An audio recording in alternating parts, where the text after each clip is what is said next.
All right, straight politicking on you fools. I'm sitting here with Munchie B, the mayor, Spider Loc, the most easty, and we're here to bring you another banger, y'all. How's it going, y'all? Yeah, abundant blessings, man. Abundant blessings. Bring your mic down just a little bit so I can see your face. Kicking cack, being bull. Y'all see the shirt, me, Alex Alonso, Munchie B, the mayor. Kicking back, being boo. I see that shirt. That's a nice thing. What you rocking on your hoodie, Munch? Aldo? What does it say? Also. Is that also? Hell yeah, I rushed and got dressed because Spider jugged me out. So I was tired. I was about to be like, man, we go bust it back and we can just do, you know what I'm saying, play politicking. We could go at 3. He's like, he didn't have shit to do after this. He just like, you know why? Last week. After the way my time was treated last week, there's no way I was going to agree to that. Hell yeah. So he drugged me out the bed. I'm like, all right. Last week, you guys had a very memorable incident after you left here. I don't want to get into it at all. I think you guys talked a little bit about it, but you shouldn't talk about it at all. God is good. No, it's just the abortion topic always gonna be, you know. No, he's not talking about our dynamic on camera. After you guys left. After you guys left. Gratitude is attitude. Jeter. I'm just glad you guys are back here for another episode of Straight Politicking. Oh yeah, God is good. Hey, before we start some of these topics, I did a lot of research on over 40 and hits, and I think Munchie touched on it last week that you got to tap in with the younger artists. If you tap in with the younger artists, you can stay relevant. And to a certain degree, he's absolutely right, because I just looked at just Snoop Dogg, for example. Snoop Dogg has hits within the last 2 or 3 years that have charted, but they're all collab hits. And I think I told you before we started, his last solo hit was when he was about 36 or 37 years old. So there is some truth to what I'm saying, but Munchie's right. You got to tap in with the Travis Scotts, with the Katy Perrys, with the Akons, with whoever's hot at the time. You tap young boys. Makes sense. Yeah. And I think Akon is old too, but I hear you. Yeah, but does that still, that doesn't take away from the main point about being 40 and over and having it as being challenging to create a hit. Ageism is a thing. Yeah. And Akon, he remixed a song that was dear to a lot of people locked up, and he remixed it with a straight snitch, bro. That's a black art. Hey, how come, you know what? I think this is one topic that almost comes up in every episode. Still being a snitch. Snitching. Not just snitching. Yeah, If you straight politicking, it's probably going to happen. Yeah. I'm saying, but that song was dear to a lot of people locked up. I love that cut. Yeah, I hate the fact that Akon not only allowed him to do it, that'd be one thing, and be silent about it. But when he went to justify it and all that, that was weird, bro. All right. You got, your shit is convict music. Yeah. Come on, man. Now I want to list off a few of Snoop Dogg's more recent charters that are after he turned 40 years old. For example, he got a song here called Stuck on a Feeling. Charted 43 in 2015. He turned 40 in 2012. So he's 43 during Stuck on a Feeling, but it's a collab with someone named Prince Royce. Prince Royce. I don't know who Prince Royce is. So who you believe carried whom at that time? Did Prince Royce have the budget that would help create a hit, or did Prince Royce really need a Snoop Dogg presence to create a hit? I wonder. Well, I think that these collabs do help the older artists. I'm assuming Prince Royce is the younger. Okay, how about this one? You and Your Friends charted at 82 in 2014 when Snoop was 42, featuring Wiz Khalifa and Ty Dolla $ign. So who took who to the charge? Did Snoop take them, or did they take Snoop? I think they probably carried each other.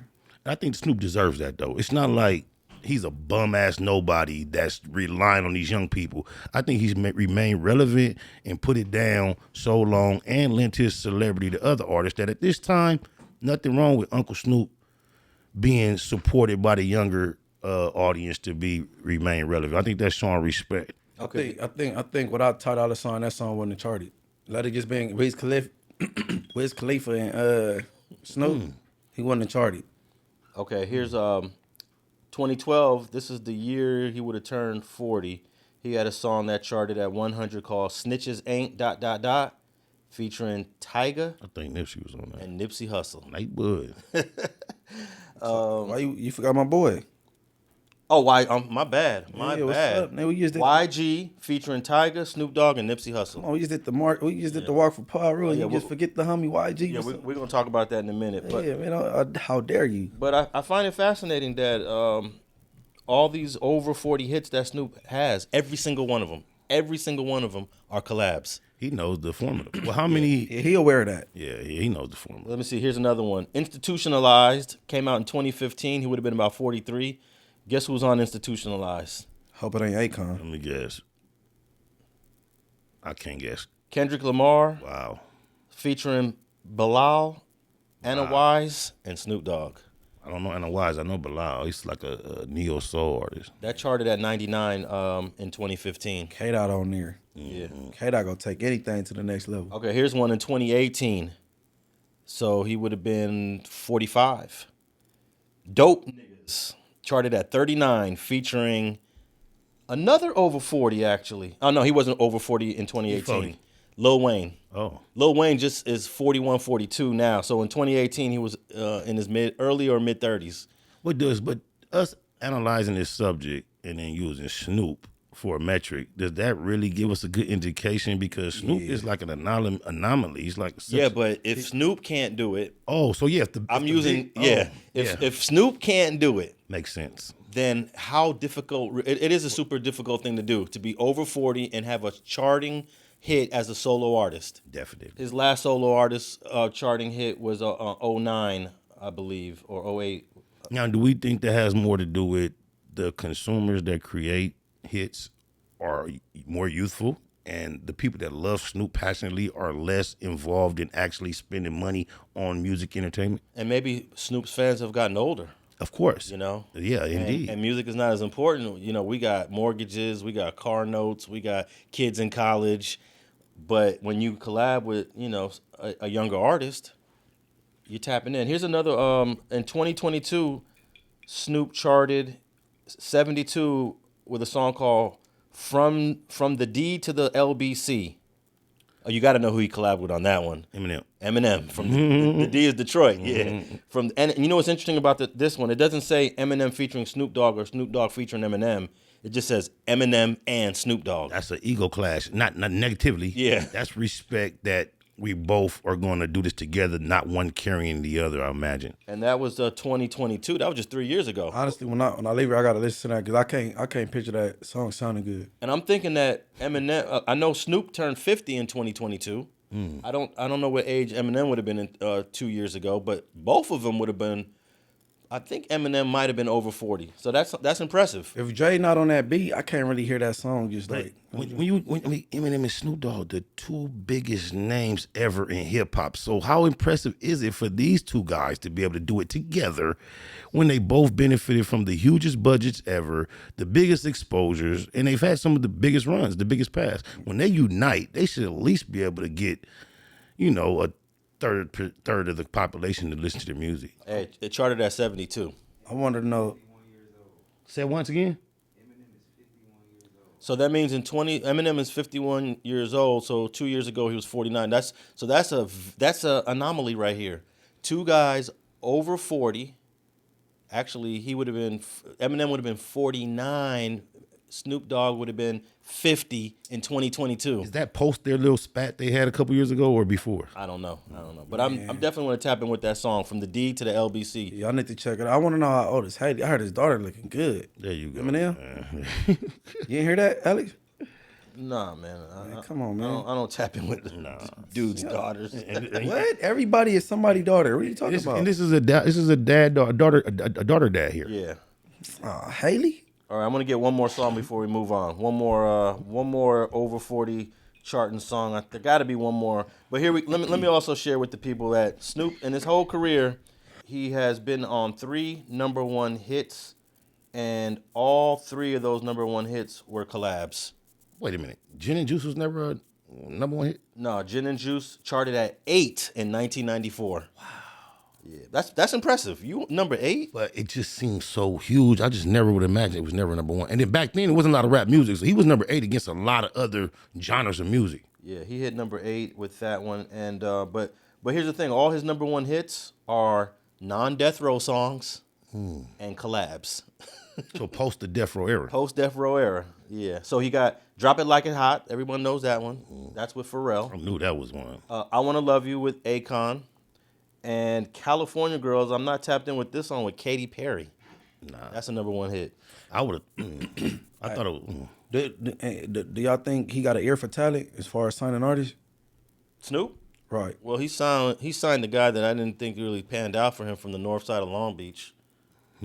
He's not a good rapper. You talking about Jabba Loc, right? Yeah, Java. I can't. And then Nate Dogg's son. Everybody know him just as Nate Dogg's son. Can you name a song you got, or do you got a song you like about Nate Dogg's son? Not at all. But does he have an ear for talent to throw Nate Dogg's son? And then you got Snoop Dogg. I mean Snoopy Badass. So he just wastes ink and a pen. It seemed like. I don't for real. I don't think Snoopy Badass was he officially signed? No. It didn't get Hell to that no. part Okay. before. You know what I'm saying? But it seemed like that Snoop Dogg was impressed with his talent. he chained him and he showed some interest. So I'm like, damn, for you to be so talented, Snoop don't have an ear for talent, bro. That's a different. You're talking about it as a producer then. Man, I got an ear for talent. Being a producer is a whole different thing than being the actual artist. That's what I'm saying. I mean, You know? It's like being the coach and being the player. I remember when Magic Johnson was the baddest point guard in the 1980s and the early 90s. Bro couldn't coach a lick. He couldn't coach a lick, you know? Doesn't seem like Jordan been as much as an owner either. And look, the best coaches were mediocre players. Look at Phil Jackson. True. Mediocre player. True, Pat. Yeah. You think Pat Riley, mediocre player. All of the quote unquote, because I don't know how we measure great coaches, but all these coaches that we're calling great, mediocre players, Yeah, and then how well did Larry Bird do as a coach? obviously not that well. But a great player. Yeah, I get it. One of the greatest. So I don't think one means you're going to be successful in the other. You know, being an artist and being a producer, scouting talent and being the talent, two different things. yeah, I challenge Snoop Dogg, man, to come with a young fire artist. I challenge him, and then particularly from the West Coast, please. Plus, his ear for talent in the 90s is different for his ear for talent in the 2020s. Well, I just have to mention, since you mentioned North Long Beach, Blue Smurf up next, Payback Music, Money and Murder. Music and Money. Two M's is this project, Blue Smurf, Northside Long Beach. All right, any final thoughts on this whole 40 and over hit making, collabs, Snoop Dogg? Oh, one more artist that I know for a fact has a solo hit over 40, rapper that we didn't mention last episode. How recently? And since what? Very recently, and I'll give you a hint, female. Nicki Minaj. Nicki Minaj. She just turned, she's like 42 now, 41 or 42, Nicki. and she just put out a banger like a year or two ago. You know, she's charting still. Very believable. She's probably the only female. I haven't double checked this. Somebody can fact check me. I'm gonna say this without even having checked this. Nicki Minaj is the only female rapper in the history of rap with a solo hit after 40 years old. I believe she's the youngest 40 the game has seen. I believe her career stint is short enough, and she must have come in the game older than we imagined. Because for her to realize 40 this fast and seem like She's been out for a minute. but it doesn't seem as if she's in that 40 club with everybody else we're naming. Remember when she did that Biggie remix? Nicki? Nicki Minaj? No, I don't. Who the hell is this? Paging me at 5:46 she in the did that? morning, crack of dawn, and I'm yawning. Well, she did a whole remix to that same song. Look at the New York come out this nigga. He was even rocking like the New York is when That he said song was probably almost 20 years ago. I wasn't hip to her like that. That's crazy. That's the first time I heard her. I was like, wow, she got something. That song maybe came out in like, Was her 40-year-old hit a collab? No, she has a solo hit as a 40-year-old, 40 and over. And I don't think any other female has done that. You want to challenge me on that, Munch? No, I think as far as female rap, she on top. Even with the breaks she take. But she has a collab with Ice Spice that charted. Well, Yeah. she got her Yeah. due, but she's also put on for herself. That's big. Yeah, Ice Spice is like 23 years old. She's like 40. Isn't that something? Somebody just hit me up with a bag for Ice Spice and Sexy Red. I'm trying to get in touch with both those young ladies. I got 6-figure numbers on the table. I swear to God. Ice Spice, tap in, I'm a munch. Oh, my mama. Those Ice Spice and Sexy Red, though, it's a November date. Anybody that can help me get in touch with these young ladies, we got some money on the table. Okay, let's move on to top story of the day. Former San Luis Obispo County Sheriff Deputy sentenced to only, I added the only, 7 months in federal prison for abusing a jail inmate while on duty. Are we shocked and surprised that this even happens? Not at all. I'm shocked and surprised he's being held accountable at all, yes. Yeah, well, this is 2024. So if this was finally, 1990, You would be shocked and appalled. I'm not that it occurred, but the fact that he's being held responsible is salutable. now I know for a fact when I was a youngster, I'm gonna say from 85 up until 92, cops, police officers, deputies was whipping ass all the time. And I don't recall how often anyone went to jail for it between 85 and 92. How about never?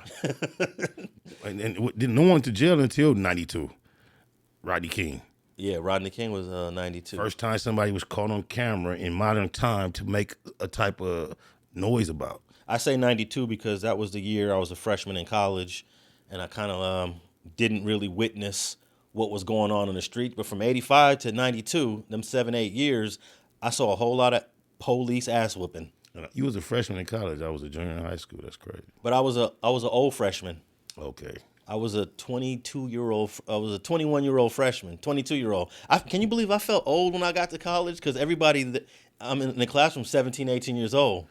I'm 22, and I'm like, damn, I wasted 4 years of my life. I'm taking a class at community college when I was in my 30s at Compton College. And then one of the classes we actually had to take at a continuation high school in Lakewood.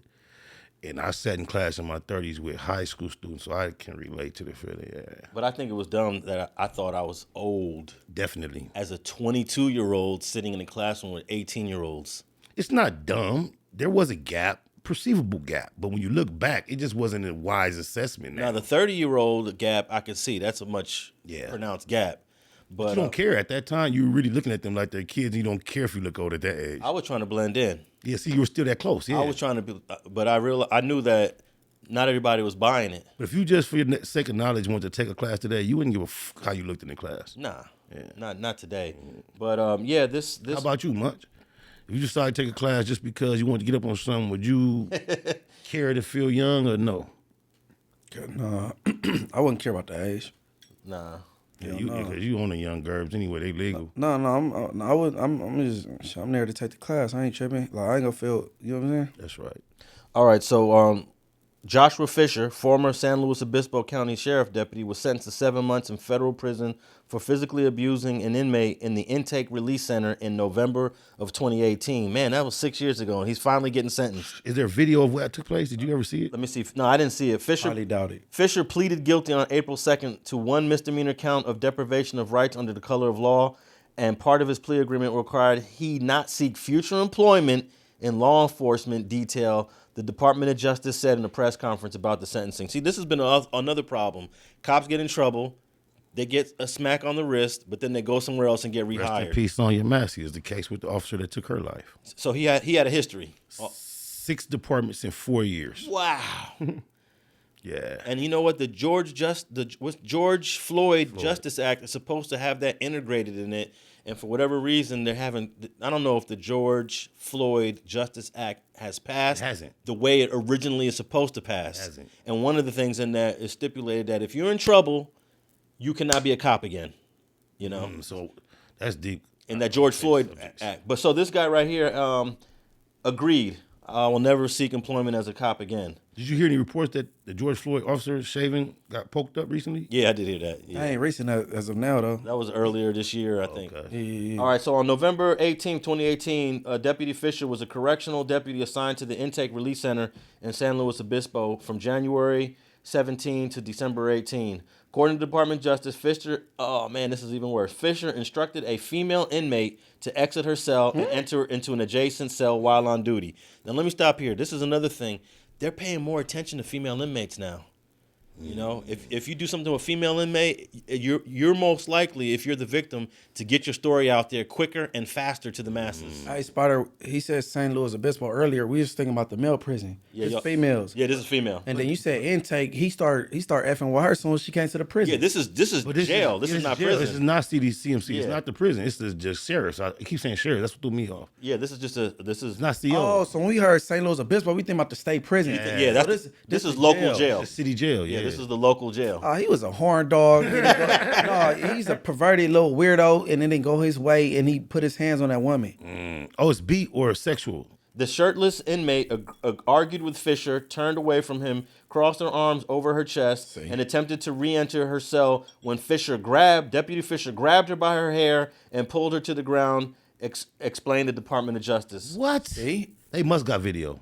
Horn dog. Fisher then dragged the inmate by her hair for several feet and forcibly placed her into an adjacent cell before closing the cell door, stated the Department of Justice. I doubt they have cameras inside the cells, though, right? So there's nothing sexual indicated. It's just that she was topless and he was violent to He her. wanted to see some titties, and she crossing her arms, bro. He was perverted.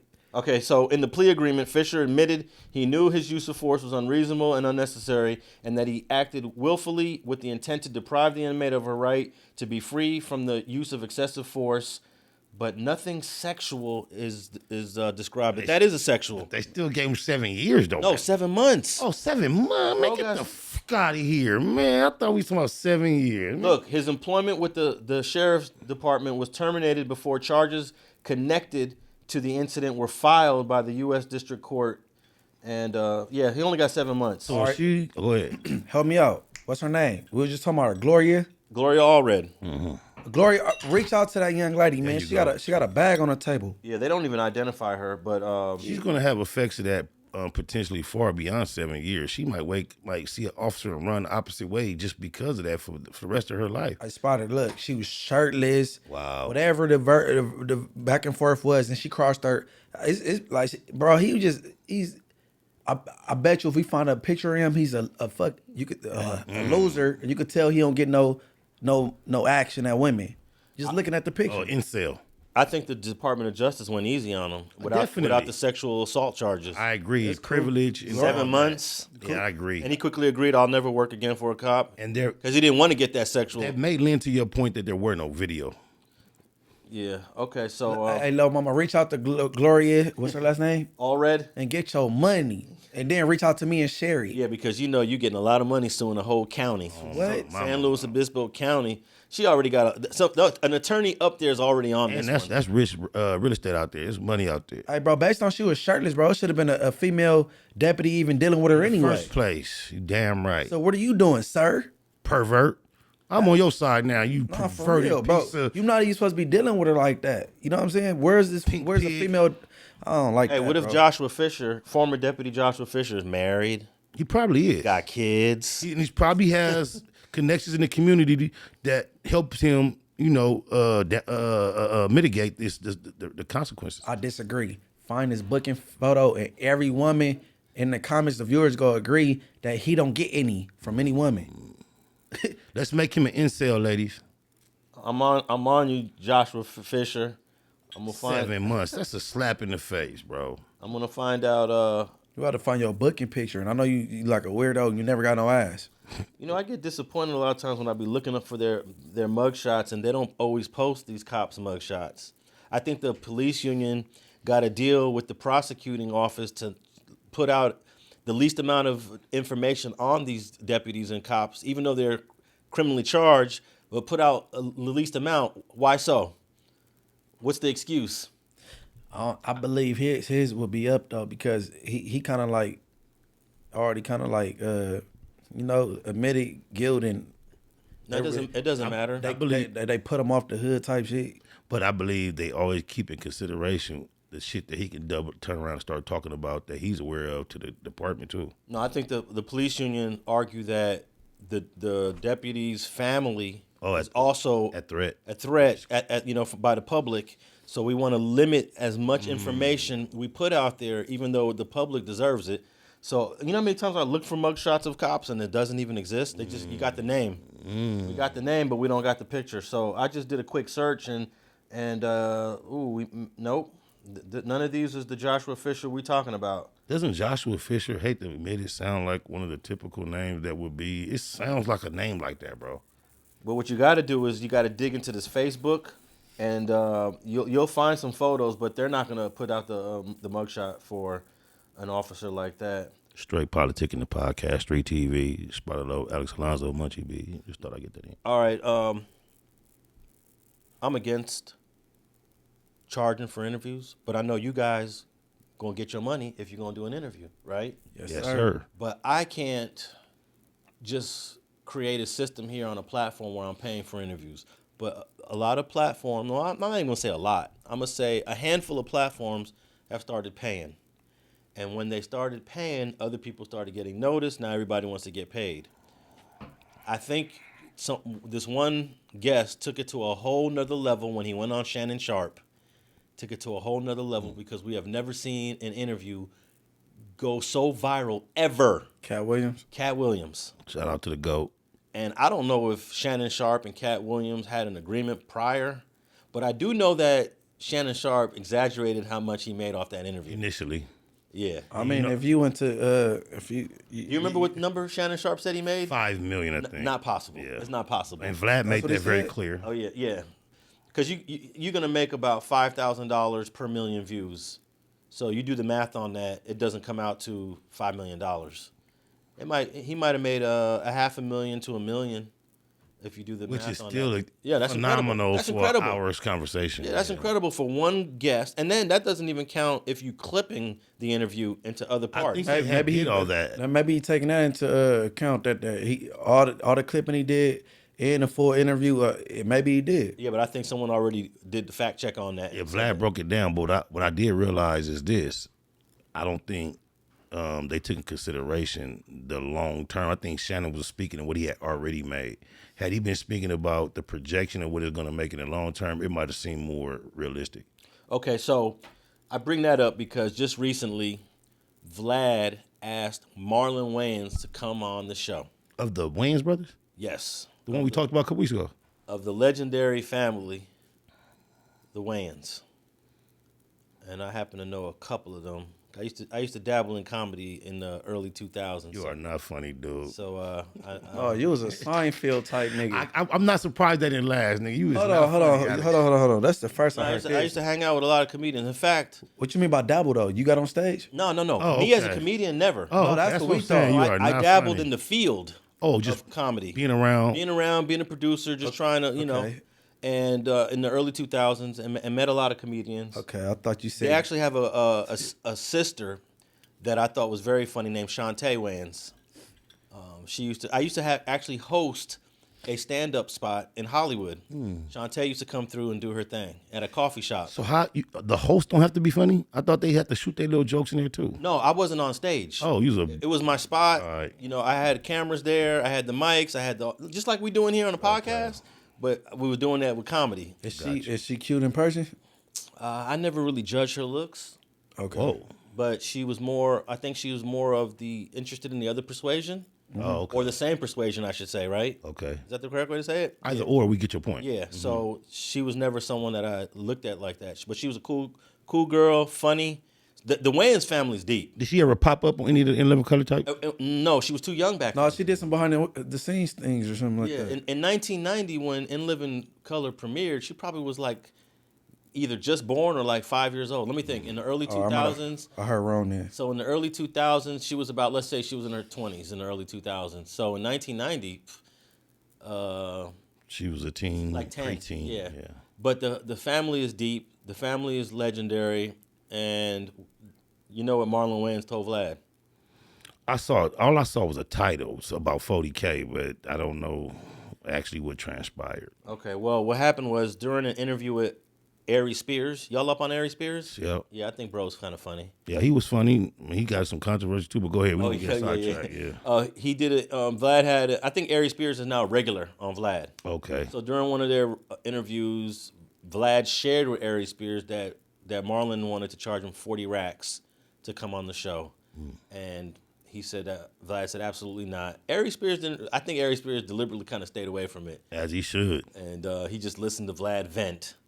And then Vlad decided, let me go to Twitter and put that out there.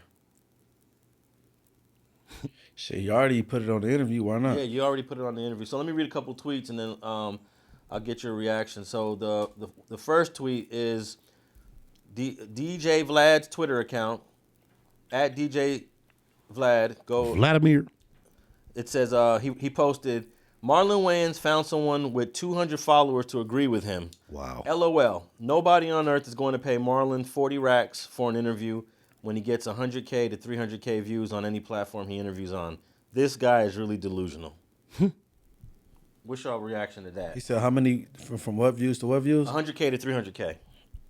Okay. I mean, I want to know who. What's the median for the amount of views that Vlad get for him to say that? What do you mean? Well, like, where do we average around when they come to views as far as he go? Like, you know what I'm saying? Oh, you mean when Vlad gives an interview? Right. Well, that's going to be one of the tweets that I'll read in a little bit. Okay, and what's the other one that's a regular? I couldn't think of his name. He be like, who raised you? He talk kind of feminine to me. One of the Wayans? No, he's a comedian, man. I can't think Godfrey? Not Godfrey. Not Ari Spears. OG or a young The one that stole from Eddie Murphy. We'll go back to it. He stole Eddie Murphy. Younger or older dude? Older now. You know what I'm saying? No, not Paul Mooney. He way older. No, we go back to it. You say feminine. He talk feminine. To me, he just. I know he not gay. Okay. No. Oh, TK Kirkland? There we go. I want to know when TK Kirkland go on there because he was a regular for a long time. What do he average on there? Oh, in views? Yeah. Oh, I don't know.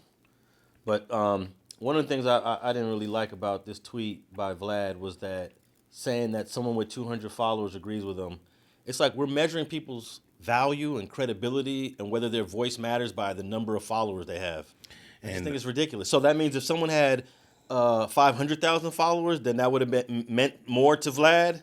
But this guy has 200 followers that agreed with Marlon. Well, in his defense, I think his whole approach to responding is off base. But when you're off base with that, when he feel like he has the right to assess Marlon's value, then of course everything he's gonna say is there's no way Vlad can assess a member of our community's value and what we appreciate. When we look at like how you describe what the Wayans family was able to do from ground up, Vlad's willing to pay his price has nothing to do with it being established at that value. Do you know that, I just thought of this right now, the Wayans family is probably the most successful Hollywood acting comedy family ever. I agree. Ever. Evident. So anyone from that family that you want to pick out and holler at, you're going to have to go by their, whatever they're asking. And Vlad, people are getting at you from a position as you have been highly viewed as a vulture of our community. So he's letting you know, I'm not interested in your platform. But if you really want me to come on here and lend my expertise, I'm going to charge you a very premium price. It has nothing to do with how many views he's going to get. You're missing the whole point that's being sent to you from people in our community who do not need your platform to be exposed. Those who are established and well-grounded and confident in what they have to offer the world are not interested in being on your platform. All right, let me read you want to say something, Munch? No, go ahead. I was going to read the Marlon's response. Marlon says, smiley emojis. See, I tried to tell him I was giving him a deal. Oh, well. You mad? You unprofessional, my guy. If you don't like the number, keep it moving. You look bad. You should fall back, mad at a black man, stating his number. And now you go public and use your platform to try to drag me. I never in my life dealt with this silly negotiating tactic. I agree. Because you can't afford it. Now it's disrespectful. No, I don't think he could afford it. I don't think Vlad is. It's not about he can't afford it. That we're going to give him. I think Vlad feel like people should be what's the word to come on this platform? Eager, pleased, happy, desperate. Yeah, no, not desperate, but Willing, eager, whatever. anxious. That he feel like lining up. something along those lines lining up. Like, yeah, I got this big platform, and you know what I'm saying? Delighted. What's that? I'll go delighted. And then on top of that, I feel if these rappers charge 30, 40, 50,000 a verse. The Boosie, huh? Oh, I thought you wanted Vlad. My bad. Go ahead. These rappers charge 30, 40, 50 a verse upwards of that. Why somebody of Marlon Wayans' stature can't charge 40K and you go have this footage for the rest of his life? I think the problem. He wanted 30% of all future. Oh yeah. He wanted some on the back end too. Huh? 30% of all future. I'm telling you, boy, he was making a point. Hold on. 30% what? Hold on. Of the AdSense. Yeah. Oh, no. He just didn't want to do it. Yeah. That's what I was trying to say. He was trying to make a point to Vlad about his appearance as a vulture. Go ahead. Yeah, I'm gonna say that Marlon probably didn't want to do the interview at all. Period. Exactly. I know, probably. And a lot of people that don't want to do the interview, rather than saying no, I'm not interested in it, you give them a number that you know they're not going to pay. And usually that's the end of the conversation. That's the end of the thing. You just go separate ways. Or what about a counter offer? Isn't that how business works? professionalism. Vlad want to How do you accuse him. counter offer 40 racks? No, and then what percent of the AdSense? Or 30%? See, crazy. But I've been hearing reports that he gives Boosie 30K. I don't know how true that is, but that's been the common understanding that Boosie gets 30. But it might have been the AdSense that threw it off. But it's still a business conversation. Yeah, but he's never paid that much for any interview, so I don't think he was even willing to pay anything near that. And I'll give you an example. He tried, Vlad, when me and Vlad were talking, he reached out to me to get Bone to come on there. Bone don't do interviews. So Bone told me to tell him a ridiculous number that he knew he was going to say no to. Give us ideas so we can compare. What I don't want to say what the number was. And I know the number. The whole thing is, I don't Bone didn't want to do it anyway. Bone, so he put the price high so he could turn it down. Like, well, so Bone didn't want to do it at all, but he said, hey, if he wants to do it, then tell him this is what my number is to go to a charity. Actually, this is the number to go to a charity, and then what's crazy is Vlad tried to call somebody else to try to get to Bone, and the same result. I'm like, I'm the one. If you want to get to Bone, you got to go through me. Just so you know, But he gave him a high number, and I think that maybe Marlon was giving the same message. I agree. I don't want to do it. The AdSense is ridiculous. I don't think the 40,000 was ridiculous though. It's ridiculous in concept, but when you're a black man trying to make a point to a non-black man who benefits off our culture all he does is turn on cameras and microphones. That's been his addition. Stand behind the camera. Yeah, and so therefore I understand the statement that Marlon was making by taking that position. I understand the statement, the stand he was taking, but if he was serious, that's really what he was trying to negotiate, I think the 3% of the AdSense is ridiculous. 30. I mean, but he's making everybody that come behind him aware of maybe I should be doing a little bit more negotiating when I get on this platform, because if you become aware that Vlad is giving you nothing or whatever he's giving you, and then he's going on with that content to ascertain millions, you have to start thinking collectively of what percentage of that is our input. It's all our creative speaking. He does nothing but capture it. So there has to come, when you, especially at the upper echelon of our members, have to think about offsetting, the profit. He's gotten away like a fat cat. Yeah, but really though, this is like I might be saying the word wrong, non sequitur, but it might be because he didn't have no intentions on doing it, period. He was making a point. Yeah. But if he was really like even considering moving forward with doing an interview with him, the 30% of the AdSense that's what is a deal breaker. Yeah. Why do you feel that way? You agree? Why do you guys feel that way? I do think that, first of all, paying $40,000 for an interview, I think, is outrageous. I don't feel that. I don't think the 40,000 for him is ridiculous. It's the AdSense part, and then the 40. I used to compare it to rappers. Rappers get that just for spitting 45 seconds of a rap. Yeah, but they get that, and then you about to have this for the rest of your life. So when he died, you could use this again. No, you could argue that because when you have an entertainer come perform, you're gonna pay that entertainer $50,000, $60,000, $70,000. How much did that one entertainer that Fat Joe said that lives in Miami? He charges $400,000 to do a show. No, I literally have an offer right now for Ice Spice and Sexy Red. It's a 6-figure offer from a promoter that I know is willing, so that's understandable. The thing is, the point he's making to Vlad,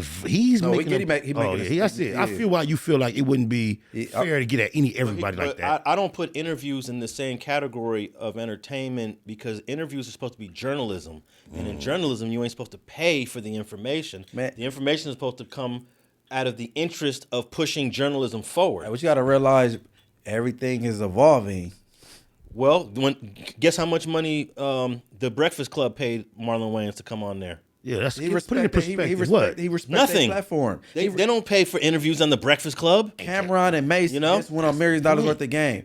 Cameron, because he only doing Drink Champs or $1 million worth of game, and he's not charging them. Let me make this journalism point, because platforms like the Breakfast Club is operating out of the school of journalism.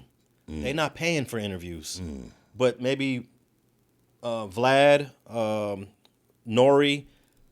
If they want to pay, they're gonna pay, because they don't look at themselves as journalists. No jumper. They pay. But the reality is when you're doing an interview, you're doing journalism, but you're not abiding by the rules of journalism. But Breakfast Club has to abide by the rules of journalism because that's under the corporate umbrella. You know? I think outside of that, that may be exactly the way it should be. However, they seem to be more of a grassroots urban platform.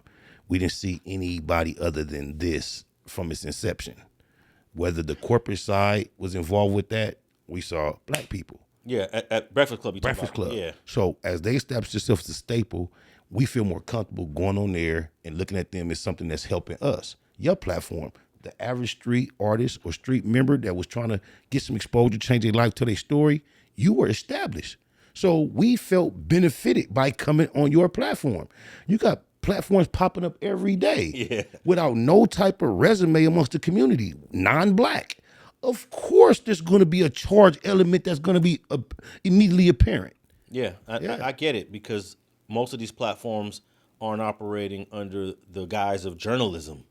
But and that's unfortunate, because some of these platforms do get big. They don't mind paying. And those platforms that don't want to pay, they're not going to get the same interviews. But, you know, I've gotten interviews from people that have charged on other platforms, even charged on Vlad, I believe, will come on my platform for free. Munchie and myself charge certain people, and we're willing to appear other places without charging. When Munchie first came in the game and was getting popping, I was telling him, look, you can't go to everywhere like without just, and he figured it out quick. But then it's certain people you respect and you see it's more of an even trade for us having a conversation. And in other places you realize I'm more of an asset being here and you really need me here. And this is more of a business transaction with me being here. And it's all respect. It's a thing that's like not drawn in black and white, but we figure it out. All right, let me read DJ Vlad's response to Marlon from the last tweet, where Vlad says, I'm not mad at all. I find it all this amusing because you really think you're worth $40K for an interview. I said, there's nobody on earth that will pay you that, and I've yet to be proven wrong. Throwing out a stupid ass number for an interview is unprofessional, my guy, because your interviews don't even make 5% of that on every platform you do. And bringing up race when there was no mention of it throughout all of our discussions show how weak of a man you really are. This one, Oprah, Shannon Sharp, supposed to be up offering $50,000 for a Marlon Wayans interview publicly right now. Hey man, I don't know why you said Oprah. Just okay. Oprah, no, for real. Get on there if you got to. But yeah, you get my point though. Right. Those that got it, that wouldn't mind talking to Marlon Wayans, that would give him less than that, go ahead, give him that and make a point. Or don't give it to him and report that we did, y'all. As much as I don't get along with this dude, Vlad, because he doesn't like me ever since I interviewed him on the Gangster Chronicles back in 2019, I do agree that paying 40 racks for an interview is outside of any normal practice. But I will give an example of somebody that did, and he got caught and he got in trouble. Dr. Phil, operating as a journalist, operating under the rules of journalism, wanted to beat everybody else to this interview. So in order to do it, he had to come out the pocket to do it. And he paid 200 racks for this interview. Who was that? It was Octomom. Oh, that was, And then I remember that. And then when he got caught, he denied that he paid the money. And here's a way you get around it. So she was hitting the lick off top. So here's how you get around it. I don't know if Dr. Phil used, I think he used something similar. He said, I didn't pay Octomom $200,000 for the interview. I paid Octomom $200,000 so I could license the photos of her kids, the video footage of her kids, and all the other content that we use with the interview. And that's perfectly legal within the rules of journalism. I would have did it because she just pushed out all these kids, and they're gonna need the assistance. But the thing, 200,000 is not gonna last long with how many kids is not. He said what his lawyer told him to say. No, but that's usually the way. That's why they did it, and they did it knowing that they can color it in that fashion. Look, I've done many interviews for different like network documentaries. Would have went better, for sure. And when they want to use photos and videos that I have, I can make up to $8,000, $9,000, $10,000. People think I got $12,000 or $10,000 for the interview. I said, nah, the interview was free.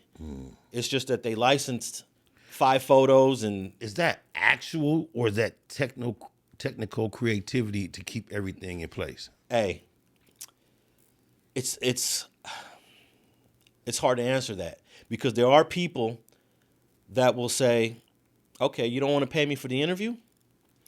Like, no. Okay, but we want your interview.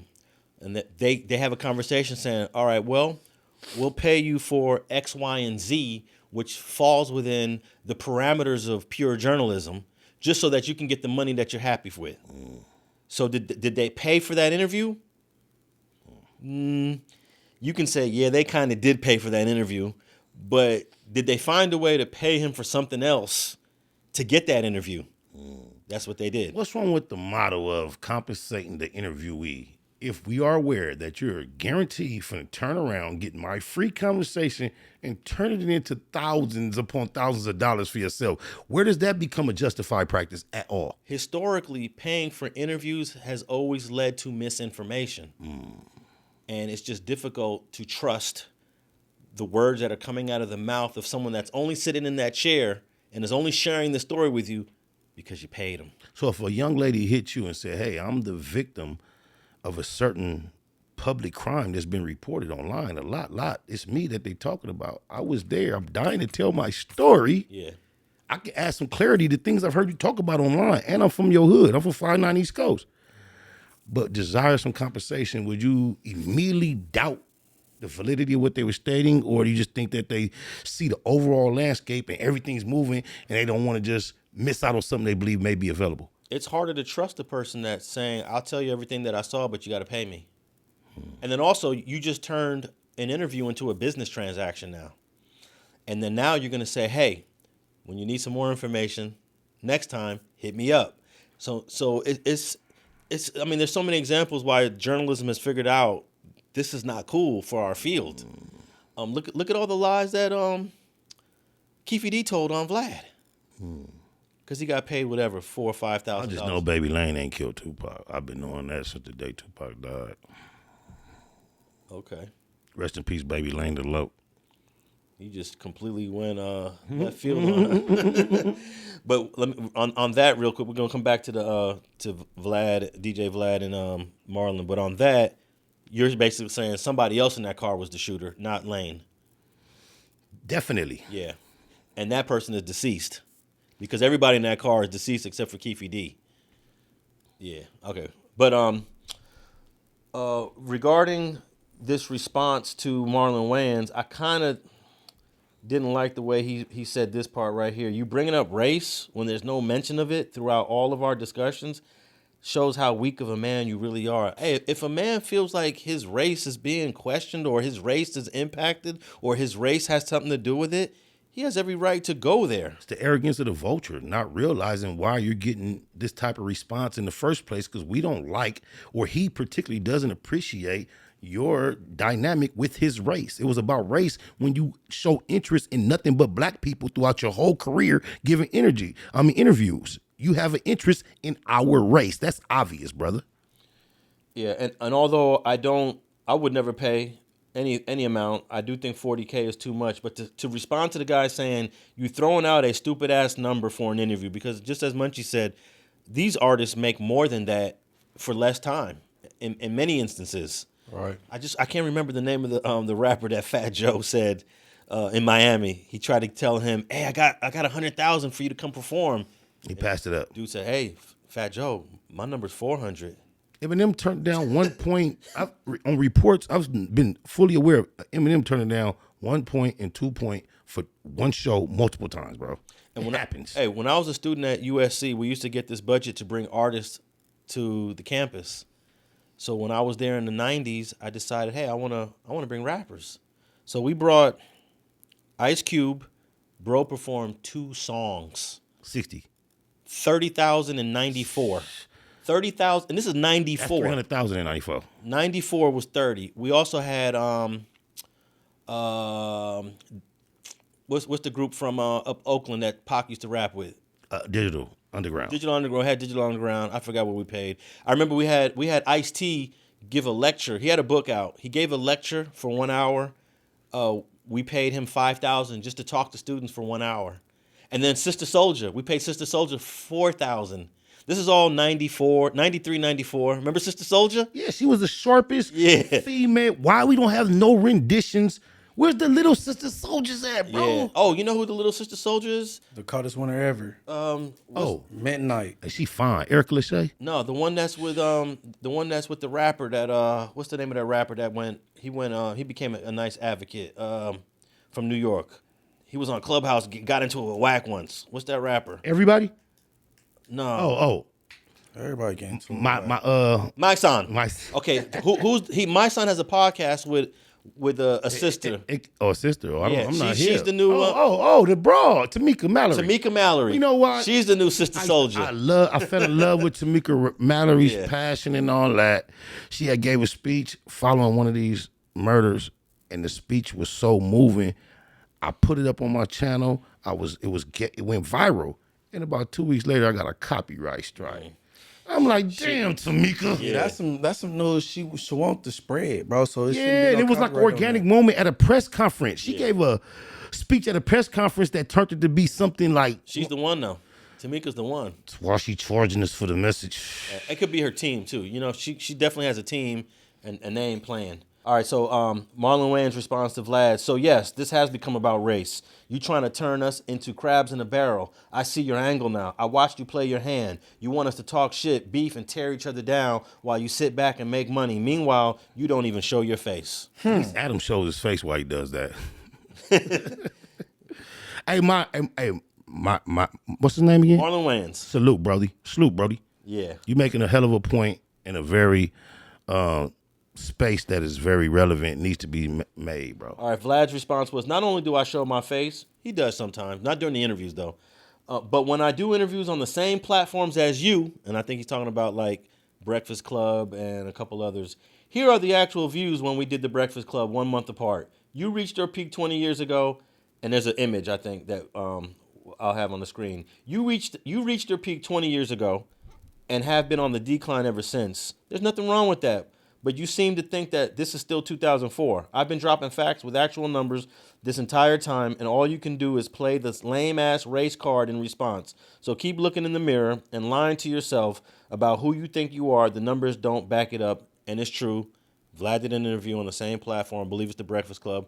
He got more views than Marlon Wayans did. Okay, Eminem outsells every black artist from his era. Okay. Yeah, I'm just saying it's not even a relevant point to me. Not at all. Because it depends on what you're talking about. Indeed. If you're talking about something viral. It's relevant. It's relevant. Why? Because he trying to it's the number game. What are you talking about? Like, no, but you can't just compare. They both were on the Breakfast Club, and one got more views than the other. And it's just like every episode of Straight Politicking ain't gonna get the same views. But we're not comparing. You're not putting it up to no. But I compared our episodes to our previous episodes. Yeah, that's straight politicking versus straight politicking. Yeah, we're not talking about Vlad versus Marlon Wayans. We talking about two different. Well, I don't think it's relevant at all that Vlad got more views than Wayans, because we got to look at what was Vlad talking about. What if Vlad was talking about Keefy D in that interview, and Keefy D just got arrested? Boom, that's gonna go viral. You're the most odd, rare member of a certain sector. You're gonna stand out more. You're white. When Vlad just got beat up by Rick Ross in his camp, you know what I'm saying? So didn't they really want to feel me? Yeah, but no, he doesn't actually. You know, before every interview, Vlad has do not ask me questions.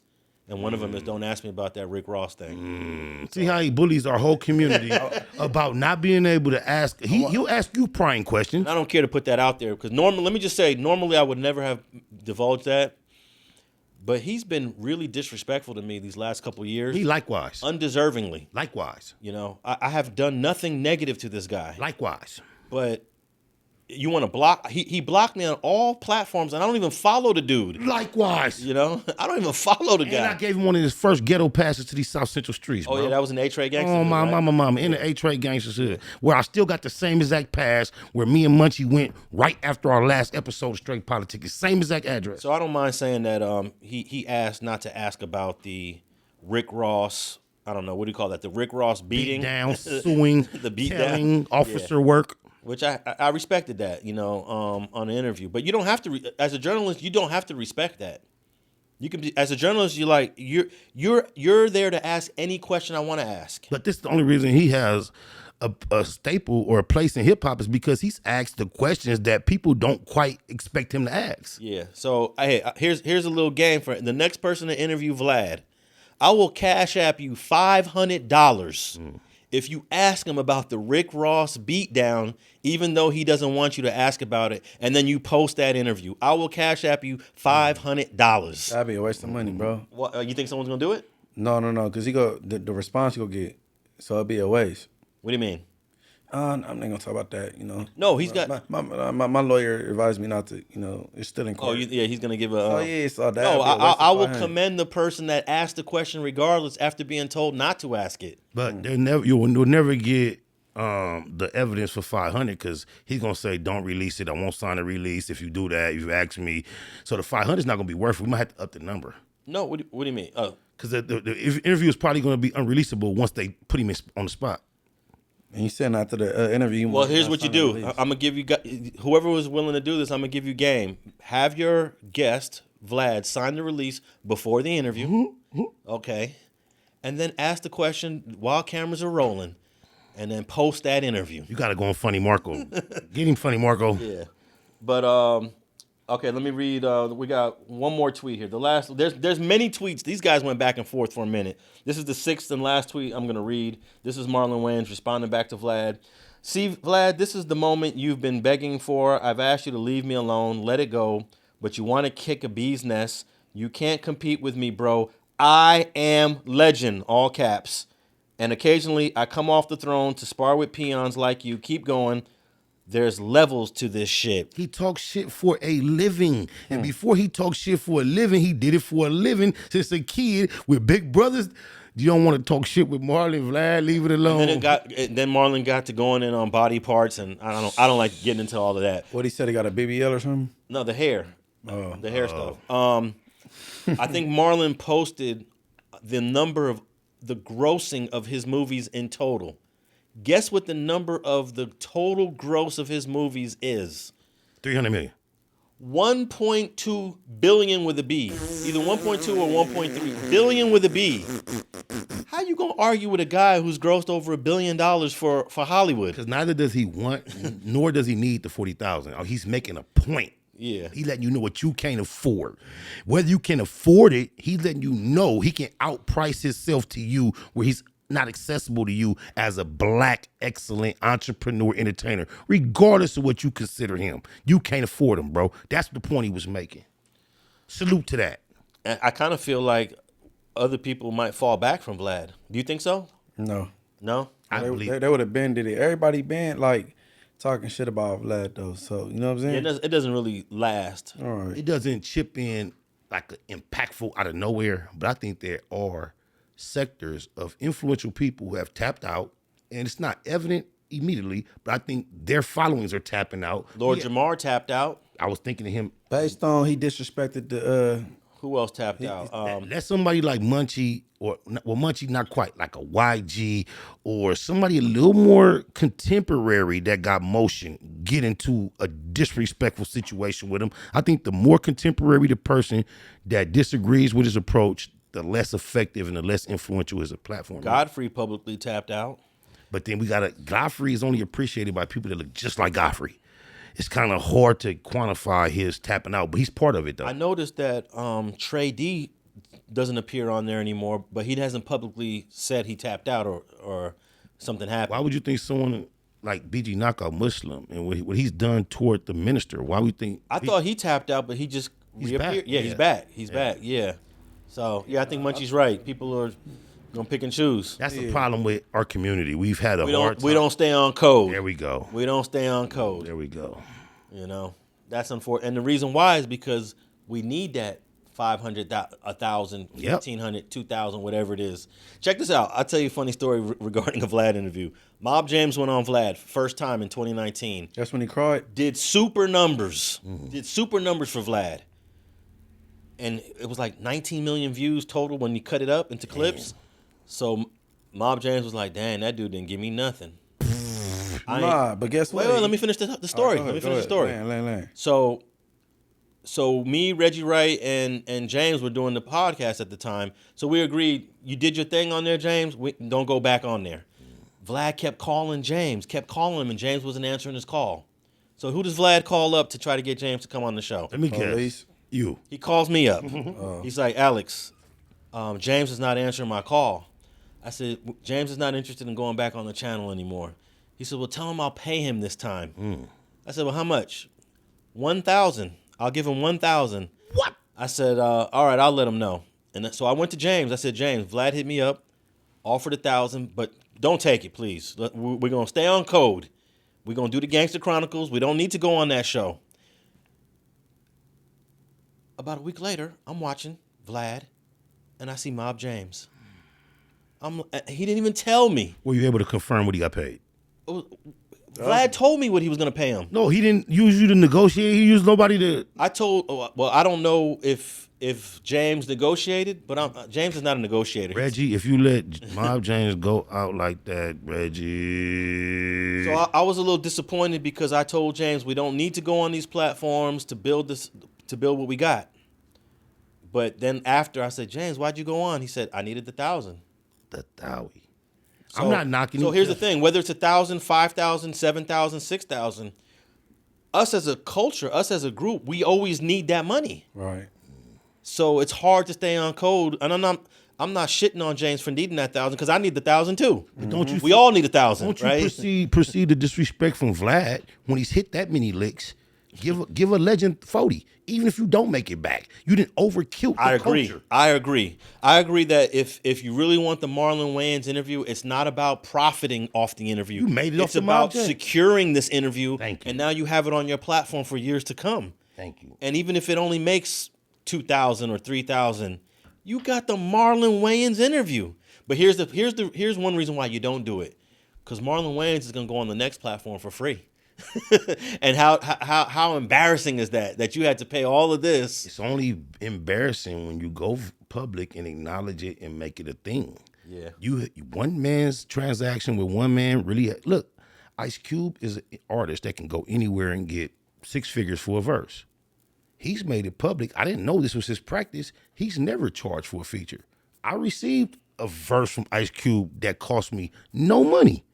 But that does not quantify the value of Ice Cube verse. That's just a practice he fell into. They do verses out of respect. Yeah. I saw you pieced it up with one of Ice Cube's biggest detractors on a nice little. Oh man, shout out Cam, West Coast Cam. What's up, man? Yeah, that's really my first personal G homie in this rap street shit. You know, he's from Watts in the Front Street area, basically very close to my area. So I was able to realize Cam as being a rap artist that I see on videos and see him in real life before anyone, him and Solo for me, Love Mate, the homie. So not only was I up on him as a youngster, years after that, getting out of prison, he put me on my first album. So I always respected Cam. What year was that? Like 1999, 2000. Wow. And the record he put me on, not only was I on the record with him, Jail Felony, Drace to the Gangster, Yuck Mouth, and another like West Coast person. I had got like 5 and 1 on my first record. So I've always respected Cam. And then when Nipsey died, rest in peace to the Crip, I went to the funeral and Farrakhan shared some things, 666, and he tried to be like, make a parable and be metaphorical with the 60s and connect the 666 in the Bible with the rolling 60s. And it didn't quite fly with me. Being raised as a Protestant in private school, being familiar with the Bible and the doctrine behind 666, I saw some inconsistencies with what Farrakhan said. But instead of me going home and getting online and saying that, I was loaded and I was like, said some shit that was really disrespectful toward him personally. And my big brother Cam took issue with that. And I guess that was 2019. So what is this? 04? It's been 5 years. 2024. 2024. It's been 5 years of us. I mean, we've had a solid communication, all love, respect, nothing for 20 years or better. And then after I spoke ill of the minister for the last 5 years, Cam shifted up on me ice cold, didn't give a fuck. It's a new understanding. And I accepted it, didn't appreciate it. I accepted it though. So I just stumbled on YouTube, saw him going live, took it upon myself to just request to be on the live. He accepted it in real time. He had the same attitude he had last time I spoke to him. He looking at me like he didn't give a fuck what I had to say. But when I came humble and, approached him, he received it. And now we back to where we started at, man. That's really with this hip-hop shit, that's my most original G homie. Cuz from the east side, 90s, like the hundreds, like right off of Central and Avalon, right? Central and Century. Yeah, and he had the cold vocabulary. He was the only person I viewed lyrically as competition for Ice Cube back in the day. I had no idea why their situation went bad back then, but I always thought that they was gonna be like a dynamic duo with this shit. Yeah, shout out to Cam. Love you, big bro. Well, it was good to see that you guys had a grown man conversation. All right, so let's move on to. Well, the last thing I want to say is that if you want to pay for interviews like Vlad wants to pay, sometimes you're going to have to pay over your budget. That's just what it is. You opened up this door to paying for interviews, and not every interview that you pay for is about profiting. You're not always going to be able to pay someone like Mob James $1,000 and then make 5, 6, 7 off of it. Sometimes you're going to have to take the L, but at least you secured the interview. And your overall, it's not an L. You're building the profile of your platform. There's going to be another high-profile artist that will do it for less just because they saw Marlon do it. But now you divulged all the back end, you're going to make everybody more interested in the bottom line than they were initially. Yeah, but if he does pay that $40,000, this is the problem with that. That's why I'm just so against this. Then the next comedian is going to say $40,000 or $30,000, and it's going to open up the door to more issues. To be honest, but he came with that energy because you could tell it was out of spite that he threw the number out there. Mm-hmm. You know what I'm saying? So so to be optimistic and be fair, you know where the energy came from and the tweets and you know what I'm saying? And just think, big bro has been dealing with bringing black content as a producer to white studios and probably being lowballed. They've been dealing with this for the longest. With the Foxes and the bigger networks. No, I'm saying his energy. No, I agree with you 100%. Okay, yeah. I bet you he watches Brother Keenan do other people this way on a way larger scale. All right, let's move on to the Piru Walk for Peace down Rosecrans in the city of, well, we got to say Bompton for this one. I'm not allowed to say Bompton. You just said it. Led by YG and The Game, and I think what's very historical. Was it led by The Game or did Game pull up? Well, I would say led by YG, and The Game was right there by his side. Yeah, the flyer was promoted YG. Yeah, okay. It was a YG event. Game was right there by his side, and I'm not going to take that away from Game. He was there. Okay, I'm glad. I was glad to see Game there, bro. I will say those are the two biggest names there for sure. Mm-hmm. But there were what's so monumental and historical about that is that Treetops and Fruittown Pirus were there together, and they got their beef started in 90. I'm gonna say 93, and that's probably one of the longest standing blood. I want to say blood. I know they're Pirus, but on the red side, the longest standing Damu conflict that had existed in our county. You said the what year? 93. In fact, I'll give you the date because I have the. I believe 31 years. I believe I know the 31 flavors. It's up here. 30 plus years for sure. What do you think? What do you got to say about this beautiful walk for peace? It's a beautiful thing to me. A beautiful thing. You said it's a beautiful thing. It ain't only them. Then it's the Bompton NHPs and the Treetops. Also, they squash. You know what I'm saying? That's big for black people, period. I'm not all into y'all, details, but once I see black people that was at odds trying to do something different, I salute it, support it. No, yeah, same here. I'm going to say it started on February of 1993. Damn. With the death of a guy named Travion Logan. Damn. He probably related to my homies. He's from Travion Logan from Treetop Pirate. That wasn't out of Louisiana, though, was it? Oh, I don't remember. This was 93. I graduated high school in 93. You know the roots and the families over in my area, Inglewood, the Logan family. Yeah. They probably related. The homeboy just married a Logan. Yeah. That's the big homegirl. Logan, Hogan, Rogan. Baby Trey K just married. What's the Logan that he married? TL. Okay, he just married her. Yeah. And congrats to them because I know that Baby Trey K is in his early 50s, And it's not easy being in your 50s trying to start a marriage. Not at all. And how old is Miss Logan? They around the same They're ballpark. about the same age. Okay, congrats to yeah. them. So I don't know if Travion Logan, do they got ties to Compton too? The Logan family? I don't know. Okay. Who knows? After this, we go figure it out. But yeah, this is a beef that started in '93. We're in 2024. That's 31 years, man. I graduated high school 31 years ago. That's crazy as fuck. Did you go to your 30th reunion? I didn't go to the 10th, 20th, or 30th. Oh, okay.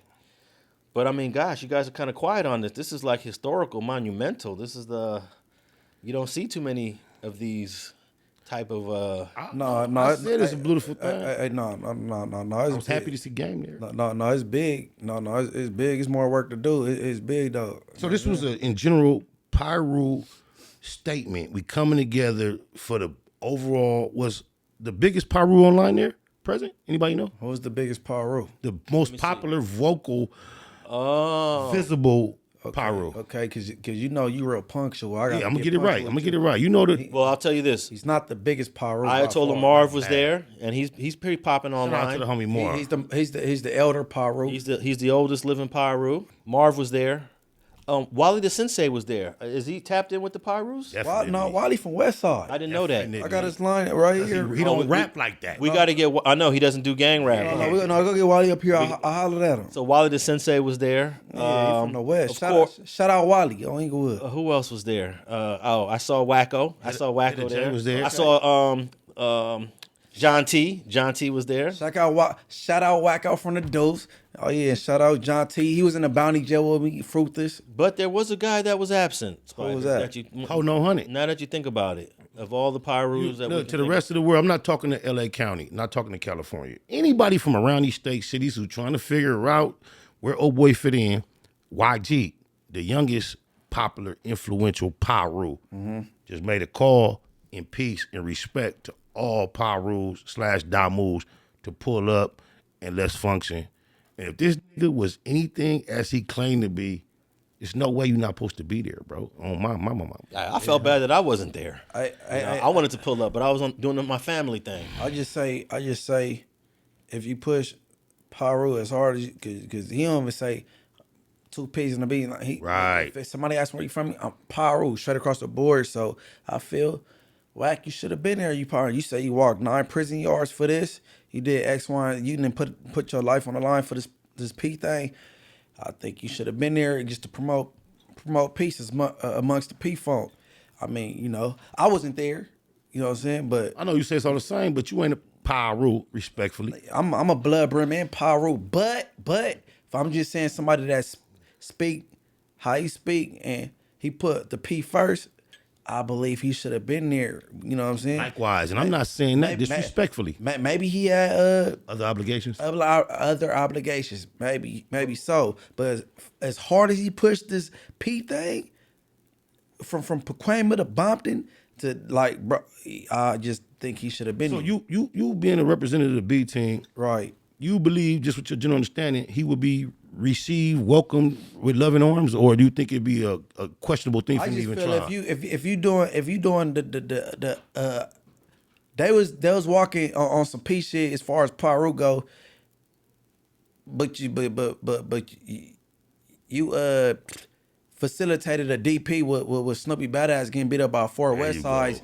I mean, I just feel like you should be on both sides of the end of this. You know what I'm saying? So, you know what I'm saying? It's Piru across the board. The homies getting along. That's something you should be there for. I mean, that's just how I feel. If the position that he claimed to have is valid, I would agree with you, bro. It's just like, how do you miss that unless your daughter was graduating, your mother was sick, your child. How do you miss that? Plus, his folks was there. I saw John T was there, and I saw the game was there. Shout out to the game, man. Shout out to Magic from 88 Avalon for the reason I can even say shout out to the game right now. I'm glad to see game there. But John T don't talk. He not ruffling. That's why I don't speak his name, because he don't talk. I don't talk about him. He don't ruffle feathers. You know what I'm saying? So that's the difference. I know both of y'all got a rapport with John T. That's why I'd never even speak on that element. No, John T, he's solid. I don't like that he stand aside him, you know what I'm saying? But that ain't none of my business. But John T solid, you know what I'm saying? And then I know him from the streets. And then I'm in jail, you know what I'm saying? He's solid. So but I just, Plus, here's my opinion on this. Even though Wack may have ruffled the feathers of quite a few Pirus, if he would have showed up, I don't think anything would have happened to him. But you can't tell that. Game is there. John I disagree. Game. What do you mean game was there? What would that matter? Game as a rapper, as an artist, gets a lot of respect from the Pirus. Game couldn't. That don't matter. I think he's saying that don't matter, bro. I don't think Game would have attempted to force that to be extended toward Wack. Game wouldn't have gotten intertwined with his politics. It wouldn't have happened, bro. You said that off a hunch or off of off of knowledge. But I gave one example before, and people from that community didn't like that I got that example because they don't play the internet. So I ain't gonna get at a particular example. I'm familiar. You know what I mean? Okay, then when Kanye was performing at a Game show, and then what happened with the 60s and all that, me being Game, I would have hopped off stage. Or even after that, Game party with the Rolling 60s after that. So I mean, if you not doing that with the opposites, which is the Crips, why would he intervene with some Pirus? So what do you say about a nigga like Hold On 100 that went through that with Game, but then we see recently he on Pedo Busters throwing pies with him and all that? I don't get it.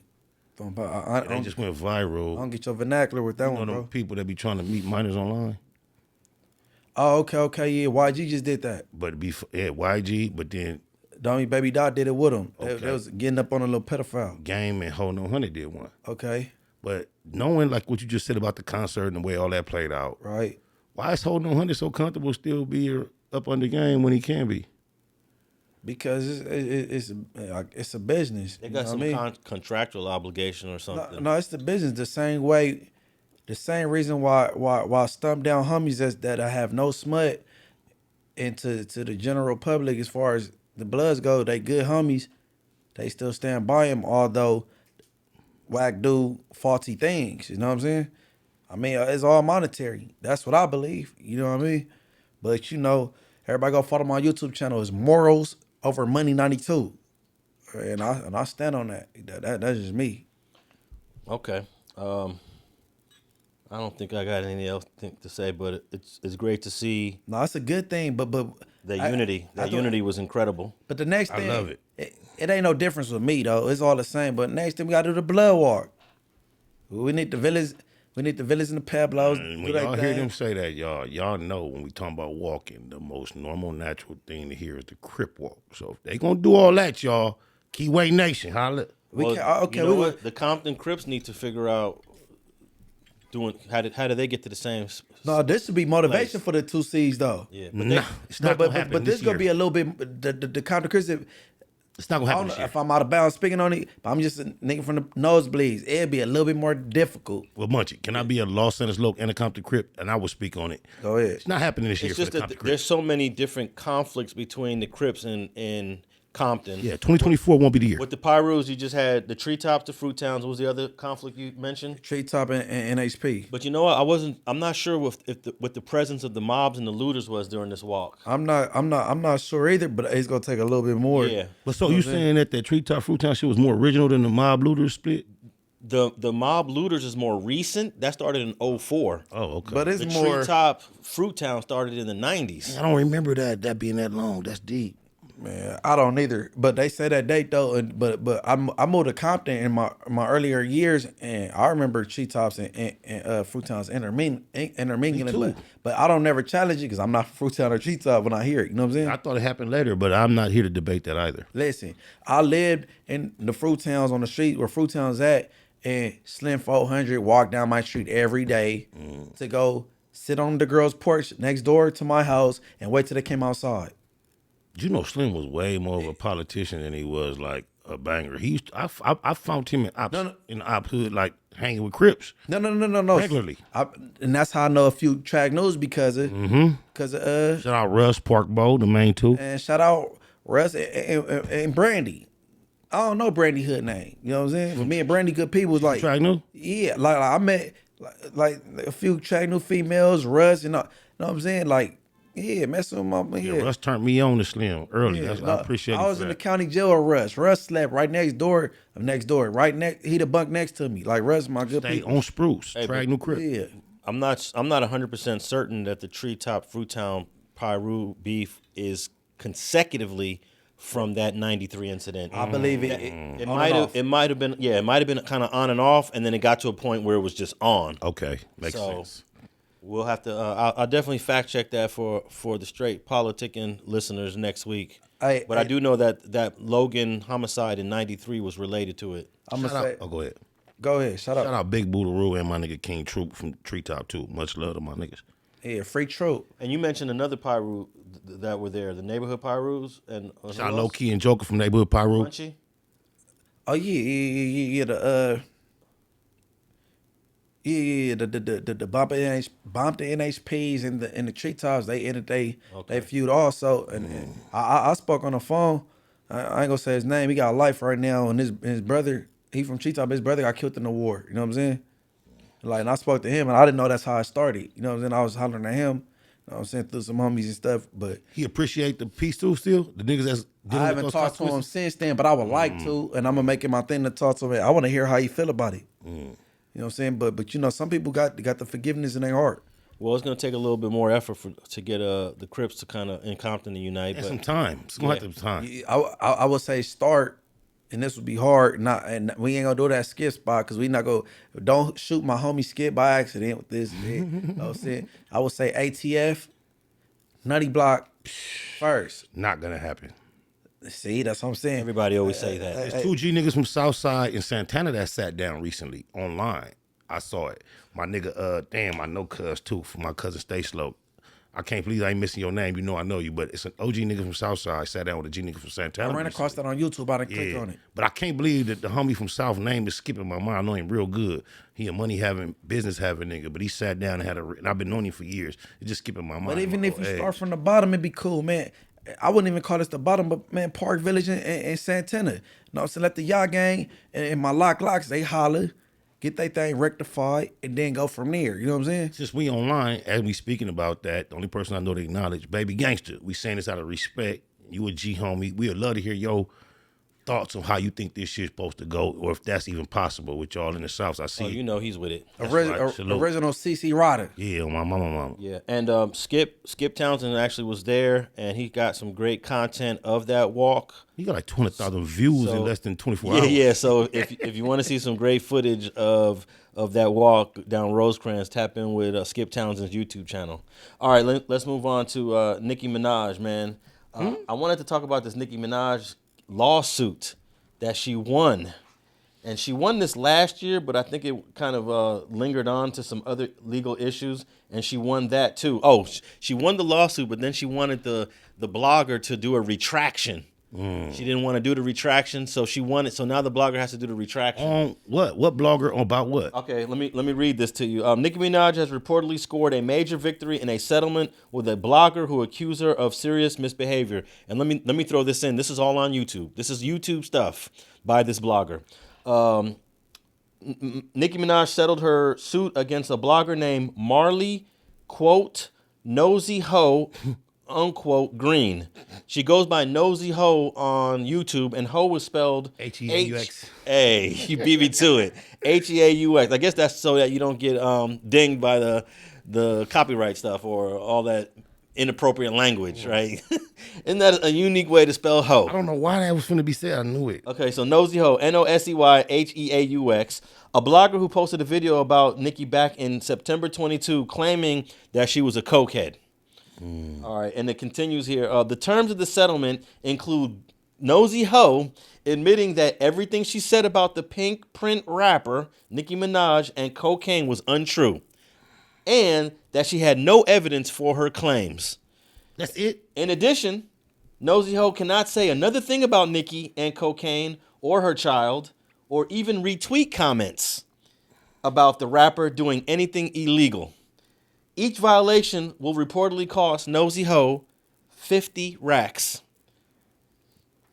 Green, Nosey Heaux posted her original comments for which she has now admitted she had no evidence in a September 2022 video. Nicki, quote, Nicki is shoving all this cocaine up her nose, she said allegedly. Thank you, allegedly. But we all know it's true.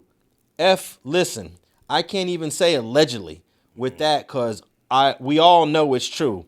I'm not saying allegedly on that. Nicki Minaj is a cokehead. So can you believe something as simple as that, which we hear about us all the time on the internet, got Nicki to saying, you know what, I'm taking you to court, and she won the case. So if a millionaire was online for the last 6-7 years, swearing up and down, I attended an event that I wasn't at, claiming they had a conversation with me that they cannot substantiate, that never took place, you think I might got legal action? Was it damaging? Damaging, Yeah. definitely damaging. Yeah, you definitely. You just got to go through the motions with all that civil stuff. I'm going to be inquiring your legal expertise off camera later on. I want to run through some points with you, Alex, please. Let me just read the last part of this. In response, Nicki Minaj tweeted a portion of an article. Let me see here. When this case is over, she will no longer be permitted to use my name. To use the name. Oh, she said she's not gonna be able to use the name Nosey Heaux because we will take her trademark from her when she does not have enough money to pay the judgment. Nicki, you beating up. That's bully shit. She gonna change the name slightly. It doesn't matter. Anyone else who spreads lies about Nicki will suffer the same fate. My marching orders are to aggressively sue anyone with a media or social media following who damages her with intentional lies. Nicki Minaj insisted Nosey Heaux was a nobody in the court documents, and attorney Bernstein pointed out the cokehead video garnered more than 2,000 likes and more than 250 retweets on Twitter. So that's the damage. That's it? Yeah, I know it's not a lot, right? She does have I did go to Nosey Heaux's YouTube channel, and it's a small channel. I think she's got about 25 to 30,000 subscribers. Minaj's suit for defamation was originally asking for $75,000. So she pretty much came for Nosey Heaux, a very small YouTube blogger, and put her in her place. It makes me think Nicki Minaj has found herself on a level she doesn't quite deserve. Because if you could look that low and be that petty about someone that small on the actual motherfucking totem pole, you might not be as deserving of the exaltation that you receive. But it also reminds me of Cardi B and Tasha K. Yeah, but let me disagree with Spider because even though Nosey Heaux had a small platform, let's say 30,000, someone that's retweeting it might have 100,000, might have 500,000. It's you go to the source, and it just so happens the source was a small channel. You know how all this stuff gets reclipped, retweeted, reposted? That's the damage. So you got to come out. Even if a person with 1,000 subscribers said Spider did X, Y, and Z, you can't just say, oh, he only got 1,000. That ain't nothing. What if he gets clipped? What if he gets reposted? So if someone lied on me online, and I went on a campaign for quite a few years to disrespect them because of that lie, you wouldn't think that would be petty, huh? I don't think it's petty at all. Oh, thank you, sir. It's defamation. Thank you, sir. Defamation can never be petty. Thank you, sir. Right, Munch? Right, Munch? No, defamation. Look, I'm gonna tell you. No. Listen, he put an emphasis on right much, right? Because some particular. Everybody know what I'm doing that no. But yeah, his shit is particular. But do your big one, and I wish you well on that shit. I'm gonna tell you this, cause I'm about, and I think people will be mad at me after what I got brewing, and cause niggas ain't about to play with my name like that. And I let it go on for a minute, and it's probably good because I let it build up, and it was great. You know what I'm Especially saying? nobody that's suing War Star. I know I'm Yeah. I'm not worried you about what feel nobody me? think, bro. All that, I don't send nobody You to fight fire with fire. Come How on, to bro. fire. I done been shot on 6 different occasions. Ain't nobody ever been in jail because of me. You know what I'm saying? So, I'll sue the motherfucking whatever y'all wear off you. And I think we gotta separate civil lawsuits and civil Criminal. cases from any allegations of snitching. I don't believe civil cases come under the umbrella of that type of terminology. But what I got brewing, they gonna probably be, you know what I'm saying? Oh, much you got, but I don't care though. Now that's the thing. You know what I'm saying? I know, you know what I'm saying? And the people that's important know what's the deal with me, but watch what I do, because people play with my name, and where it stem from go pay. Defamation is a crime. Even though defamation is a crime, it's not punishable by prison. It's only punishable civilly. I think I got that right. When you defame someone's name, it's not punishable by prison. But it's not even. It's civilly adverse to the individual. It's not necessarily criminal.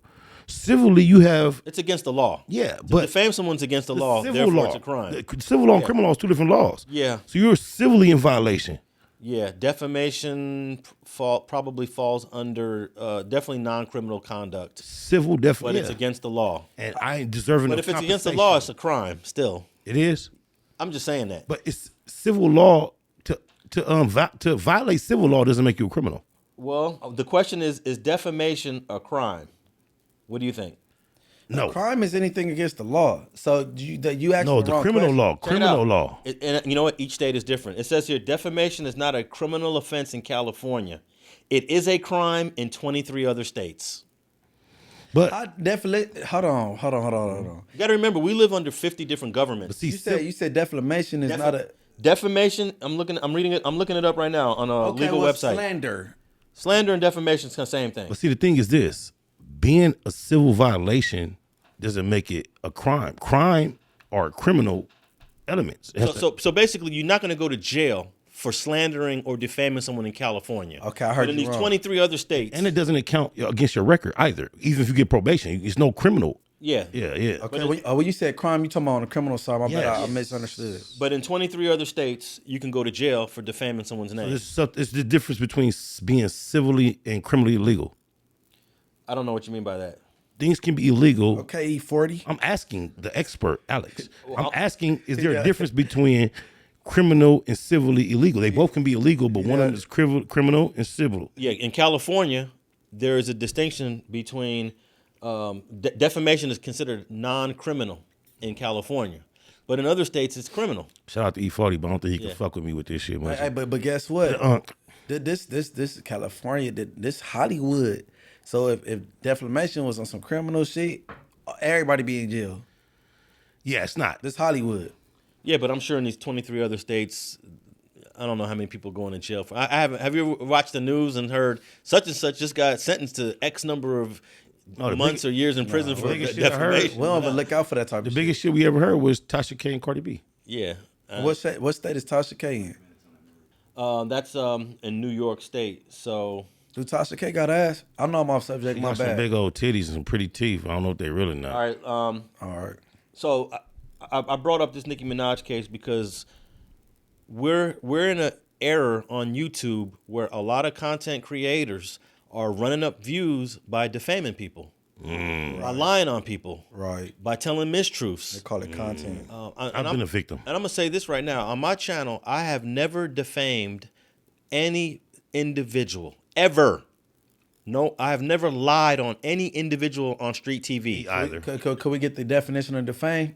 Lied. Lying on them. Because we got Negatively somebody lying. that they be like, oh, he did. Come on, bro. Speaking negatively on someone undeservingly. Yeah, there are no lies on street TV, and I got a great resume. So, and all the information is on there for you to look. Go back. You can go look at the whole catalog going back to the late 90s, and there are no lies on street TV. But some of the people that have been reacting to some of the content, they've been lying on their channels, you know?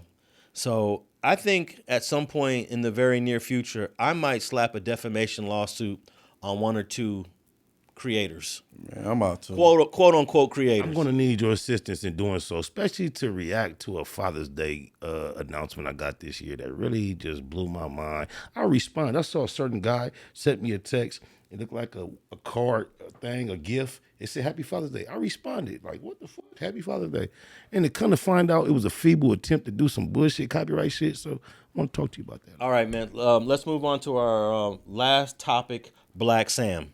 Now, Blacc Sam recently gave an incredible interview to Big Boy. And about an hour into it, Big Boy asked him about what happened to Nip in that parking lot. I just realized Nippy is gone. How long he been gone? Yeah. 5 years. No, I'm falling from this wall. My bad.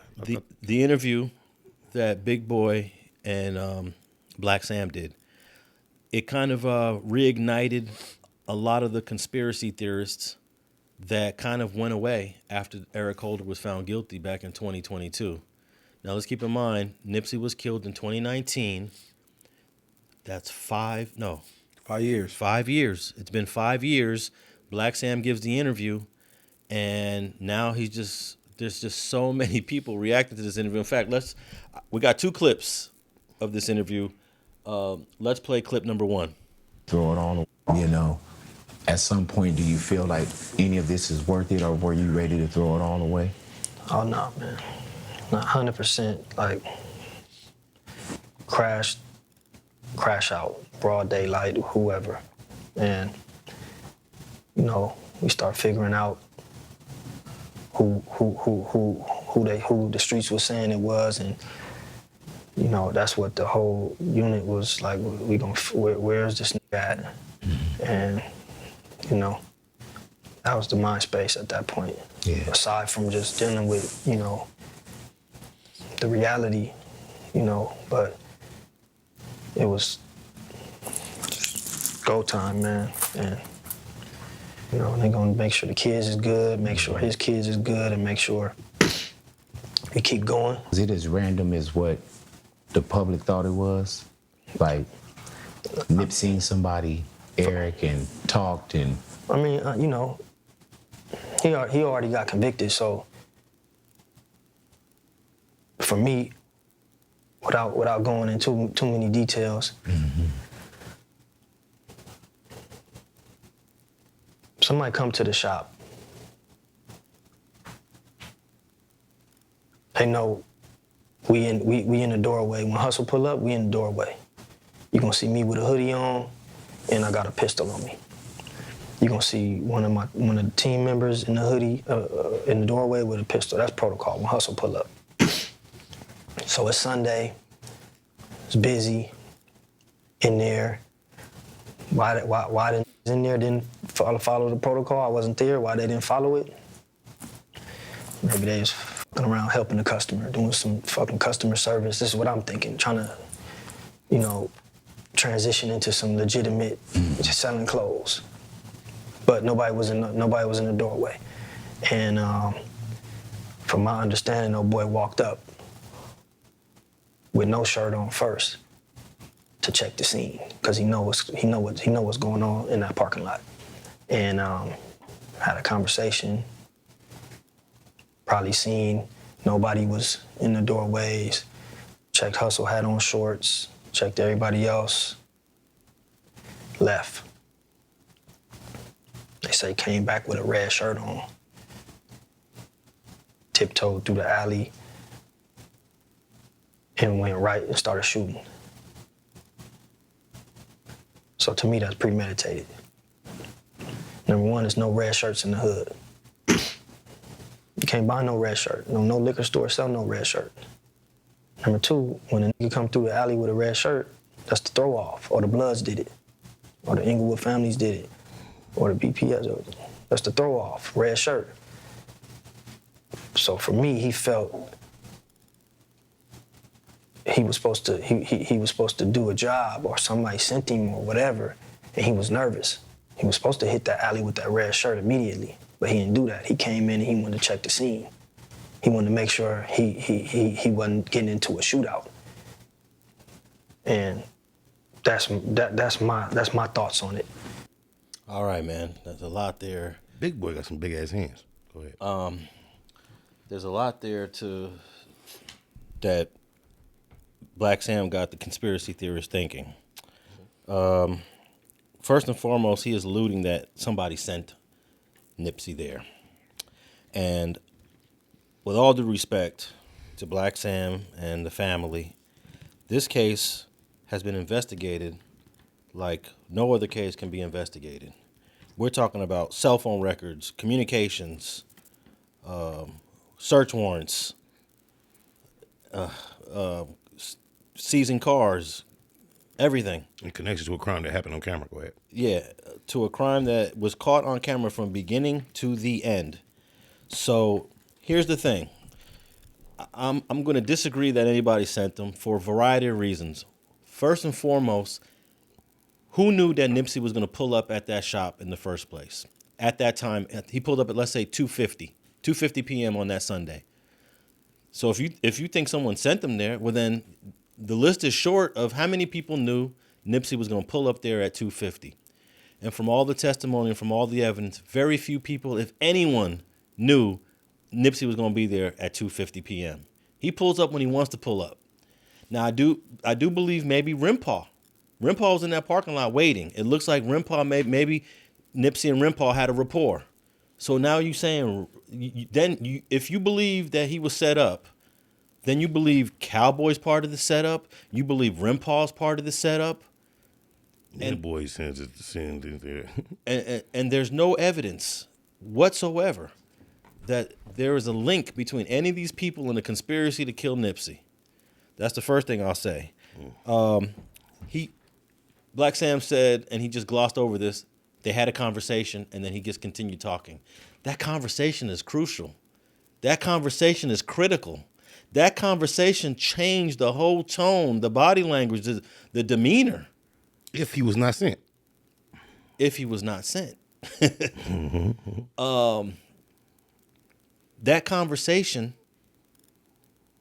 led to Eric going to the car, loading an unloaded gun. So who's sent to do a homicide and the gun is unloaded? He's loading the gun in front of Bryanitta Nicholson, who's the driver. And she's like, what the hell are you doing? And he's just sitting there loading up a semi-automatic weapon. The fact that he's loading up a gun at the scene of the crime that is about to become a crime scene is very indicative of not being sent. But what you got to say? After the argument or the initial? It's after the argument. After the argument. He had one revolver on him the whole time in his front pocket. But the one that did all the damage was the semi-automatic weapon that he was loading. He unloaded that after the first interaction. Wait, say that again? He loaded up after their initial. Correct. He went to the car. Okay, he has the conversation with Nip.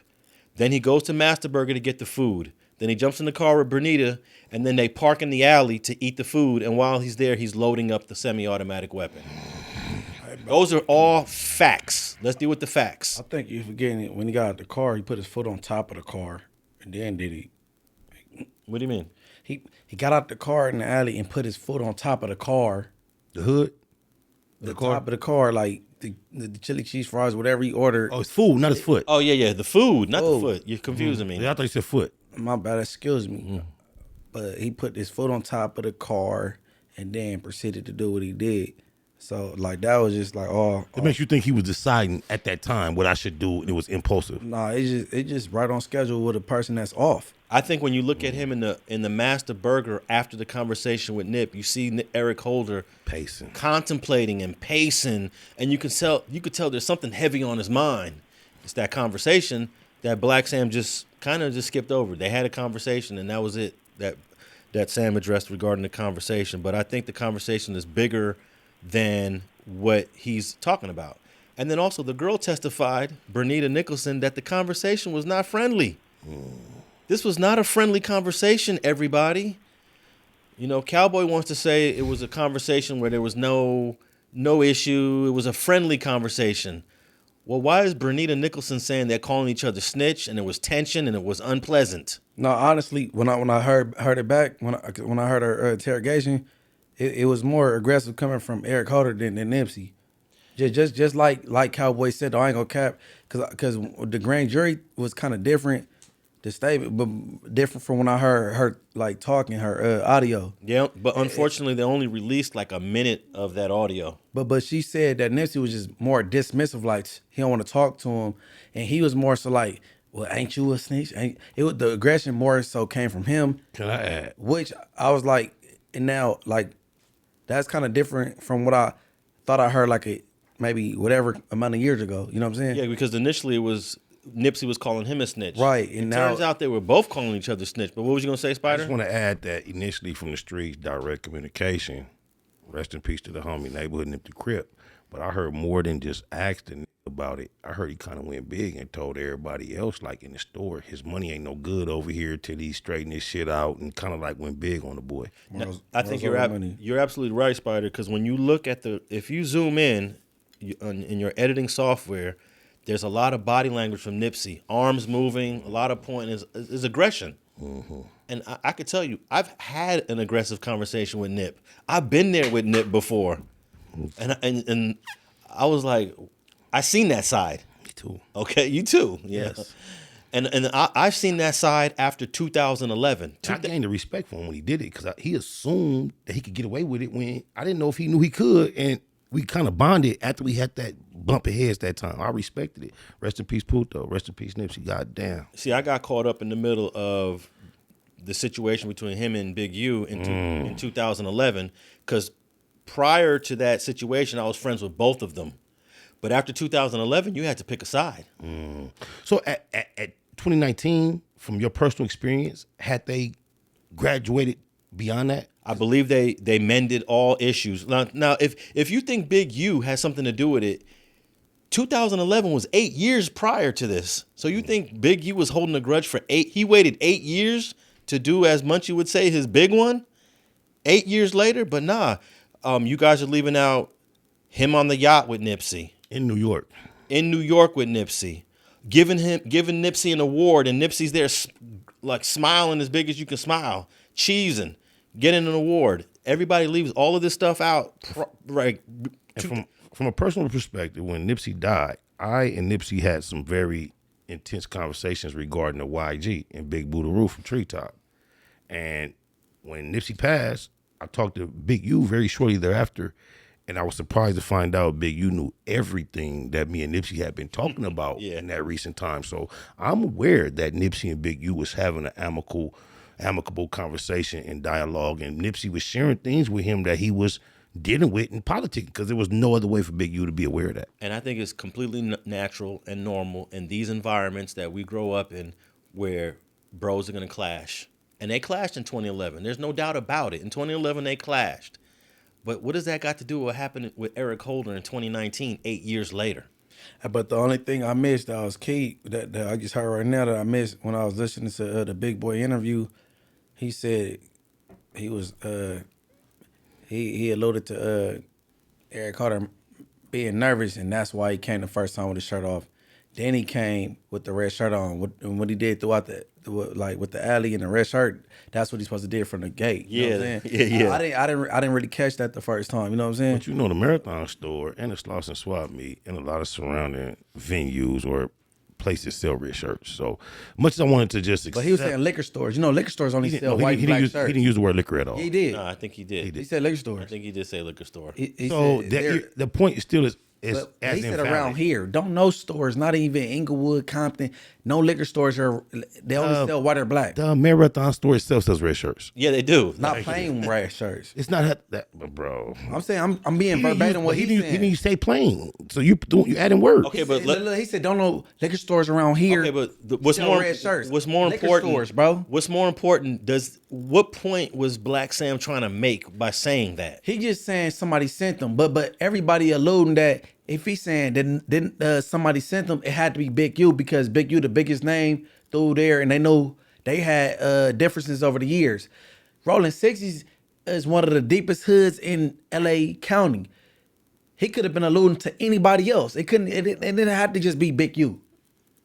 Yeah, and if he gonna be that bold, it seemed like, you know, he would at this point, if he wanted to, speak directly about who he chose to speak about. Cause it ain't no statutes of limitation. That's telling, bro. I mean, if that's the case, he still is insinuating. He alluding. Yeah. I mean, yeah, he could have just said what he originally said. I don't want to talk too much about it, and then just ask Big Boy what's the next question. But he gave his little theory hypothesis that was alluding to somebody from the set sent him that had a grudge with him, and everyone now on the internet is pointing to one guy. Okay, like you right? said, from the set though. Why when he made when he said what he said, why do everybody assume that he talking about Big U? Because they had the history they had over the years. Because like I said, Rolling 60s from Western, damn near to fucking La Cienega. I mean La Brea. You think it couldn't have been nobody else that had an issue with him or sent that man other than Big U? Why they assuming him? Well, they did, thanks to Blacc Sam, he did mention DJ Khaled. There are scenarios that everybody are expounding on that include DJ Khaled. So maybe that's kind of leading people to think that both conversations are connected. No, Big Sam brung up the Big U situation, but you have J Cats, like we ain't gotta name him, and he placed himself being one of the dudes that ran DJ Khaled off. But guess what? When Blacc Sam said what he said, it went without incident. Everything went good. So that's what I'm saying. Like the internet go do what it do, man. And people, you know what I'm saying? We just got people in the right places, the sections and all that shit in real time. They know what time it is, but I don't believe Big you had anything to do with anything. I don't even think he was sent. If so, that was very messy. I think he got mental health problems, drug problems, and he did what he did off of impulse and he being emotional. And he's still not speaking. At this point, somebody that was sent that did what he did would have broke by now, I believe, and told everything. Yeah. I think Munchie is 100% correct. The way you just described it. He got emotional. He's probably... Hey, we learned a lot about his mental state during sentencing. Unfortunately, it didn't come up during trial. But during sentencing, man, we learned about electroshock treatments, all these pills he was taking since he was young. What about the drugs mixed with the mental state? And that's unpredictable what you're going to get out of that. I want to mention a couple more things. Blacc Sam in that clip said that the red shirt was supposed to be the throw-off, but it can't be a throw-off when you already showed yourself in front of everybody. Like, he already got out the car, shook everyone's hand, had a conversation, so you can't throw anyone off. I think he was saying the fact that he had the red shirt on deck and you can't get in the area, that was his initial plot for a throw-off. Oh, like he already had it. Yes, that's what's his point. Okay. He was like, he came over there with these intentions with a red shirt. You can't get one in the area. He only came without it at first to scope out to make sure he wasn't getting in the shootout. And he said initially he came here and approached just to check it out because he was nervous in the first place. Well, the body language of Eric Holder when he got out the car does not show a nervous person. He was greeting everybody. He shook Rimpaw's hand, he shook Nipsey's hand, and he shook Cowboy's hand. And actually, I think he didn't shake Nipsey's hand when he left because Nipsey was engaged in a conversation with Cousin Carrie, so there was a little bit of a distance. But it seemed like a regular pull up. Hey, with the homies. But there was reference to Nipsey saying, "Oh, there goes Shitty. What is he doing here?" You know, it was already like, bro ain't supposed to be here. You know, how is this gonna play out? You know, how is this gonna go? I heard that phrase. Yeah. So if he was sent like you said, bro, they would have drove by. Who said? Because none of us think that. No.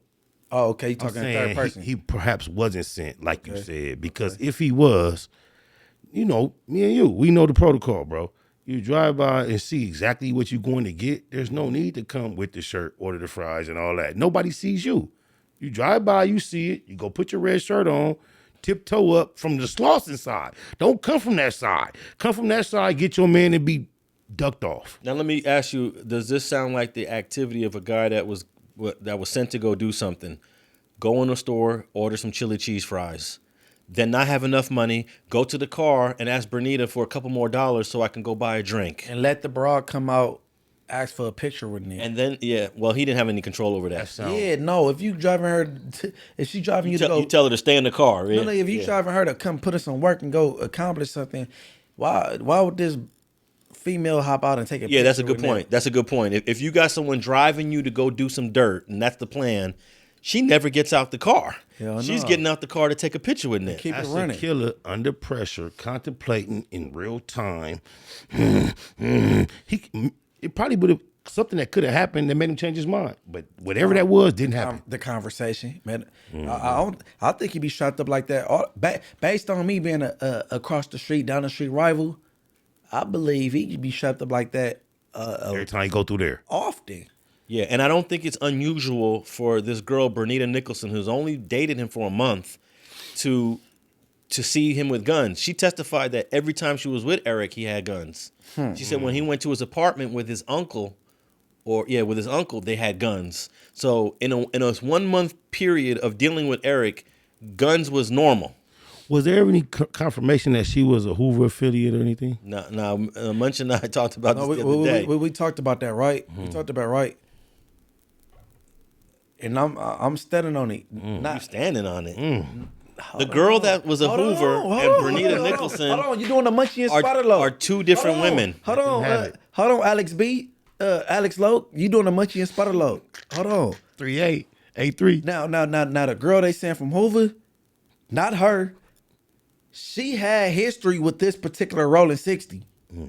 I ain't gonna say her hood name, but she had history with this particular Rolling 60, and that's where it get intertwined at. Okay, but that's not the question Spider asked. Spider asked. I just threw my little 9s and 2s in there. I just but want to know if it did she ever No. confirmed having No. affiliation? No, I want to make that clear that No. Bryanitta Nicholson, the girl who was dating Eric Holder for that month, has no gang ties whatsoever. no. She's a square. She worked as I don't want to say a nurse. A Lyft driver. She did some Yeah. probably some in-home care type. She did some thing. in-home care type stuff. She was Yeah. Lyft drive. She met him Lyft driving, Yeah. and they both lived in Long Beach. So good girls love bad boys. Y'all got to figure it out, good girls. And I think she was a girl that was desperate for some male attention. That's what it is. It ain't a good, but She I don't want to say. yeah, kick back. She was just a young lady that was desperate for male attention. Eric Holder shot his shot from the back of that lift. They had sex a few times. And they exchanged information, and they had a 1-month relationship. All right, there's no other history between this girl and Eric Holder. That's deep. And let's see, the last thing I want to say about that last clip is that I don't know how Blacc Sam can come to the conclusion that he was supposed to hit that alley from the jump and shoot Nipsey. Like that, he believes his plan was to do that from the beginning. If you just watch it play out, you can tell that he just can't. He decided to do this as he was there. But like I said, I look at it like a brother grieving, and he want to know why. He just ain't go. You know what I'm saying? I'm sure he's thought about this probably more than all of us. But he just not thinking. He logically, bro. I never lost a sibling. You know what I'm saying? So he thinking like, nah, this ain't. You know what I'm saying? He can't be. He's aware of all the current tensions, and when something that unexpected happens, But the current. it's natural for you to just like, damn, we was into it all in. It might be totally unconnected, but I think you naturally start when something that unexpected happens and you have things that could have possibly brought about that type of result in play. It's just hard for him to separate the two. But as far as this internet shit, I answered it maybe last year June doing a podcasting thing, and I'm starting to know you can't give everybody attention because you got people like Loose Cannon that will derail you, and he got a cold imagination, attention seeker, and he got mental health problems. So like you can't listen to people like that. And we talking about real life situations. You know what I'm saying? Yeah. All right. Before we play the second and last clip, I just think that undermining the conversation that Nips and Eric had is going to cause you to lose why what happened. Cowboy does that. Doesn't really want to talk about the conversation that Eric and Nipsey had, and Blacc Sam doesn't even want to address that conversation. I think to a certain degree, it tarnishes Nipsey's legacy to a certain extent because as a multimillionaire, as a top rapper, as this mogul, you out there politicking some snitch stuff that's really at the end of the day not your lane. And Cowboy knows that. I don't think it tarnishes reputation. I mean, it's legacy. It's a question mark, and it's left to everybody. Whatever you want to go with, you know what I'm saying? Everybody got their own conclusion they go draw. The only person really knows is Rand Paul. If Rand Paul's still around, and Rand Paul talked to Big Sam. Blacc Sam, believe it. Here's how it tarnishes it. We talked about this before with T.I. and other people. What percent of the people care about who snitched on who? Very few. So what percent of the fans would be very disappointed that you were having a snitch conversation? No, some people might be fueled by large, that. yeah. No, they be fueled by that. Like, oh, Nipsey a real when he pressed this line. That's the small what the point group he was trying to make. Yeah, that's the minority. Most of the people do not care who's snitching on who. How do we know that's the minority though? What? Now, how do we know that's the minority? Real is always rare, bro. That's what we going off of? I mean, what else? Morals over money. Money usually is more popular. You know you're taking a rare approach when you say morals over money. You said morals over money. You said the opposite. That's the rare. That's the real. Real is rare. Yeah. The average person is going to pick monies over morals. Yeah. So all right. So let's go to the second clip. Not saying nothing crazy. You're gonna come, you're gonna tuck your tail and be humble, and if not, you're getting beat up on the spot. And we done did it a million times. Hustle done did it a million times. So the fact that he left tell me everything I need to know. It was no argument, you know. It was no sense of threat. Because with that come, like, hey, be on deck. It was none of that. It was just, you know, to me it was, let me come through, let me see what's going on, and then let me, you know, in this broad daylight, man, and it's, you know, it's a lot of unanswered questions, man. You don't believe he had any dialogue with Nip that day, or did anybody say he said something? Yeah, no, they had dialogue, but it was in the mix of him coming up, talking to bro, and, you know, whatever transpired, it wasn't an aggressive dialogue. It was just maybe small talk, and then maybe people saying Nip brought something up to him. Okay, he may have, but it wasn't to me that don't, whatever the dialogue was, that didn't justify, or that didn't turn into that. You know what I'm saying? He came there for a reason, and Meg got the reverses. I mean, he got the, you know, charges reversed, because Hustle asked him something about it and humbled him real quick.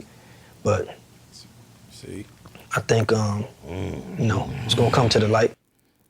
Alrighty, so come on, bro, that say a lot. yeah, let me go through. He said a little too much right there. Yeah, let me go through the main Hold points on. of that. Like, That's not saying too much. okay, hold on, hold that thought. I want to go through the main points of what he just said. One thing he says is there was no argument. That's untrue. He said that any dialogue, it wasn't aggressive. That's untrue.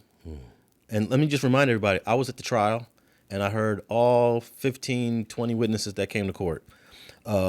Nip brought something up. You see how he downplayed that? No, Nip brought something up that was very crucial.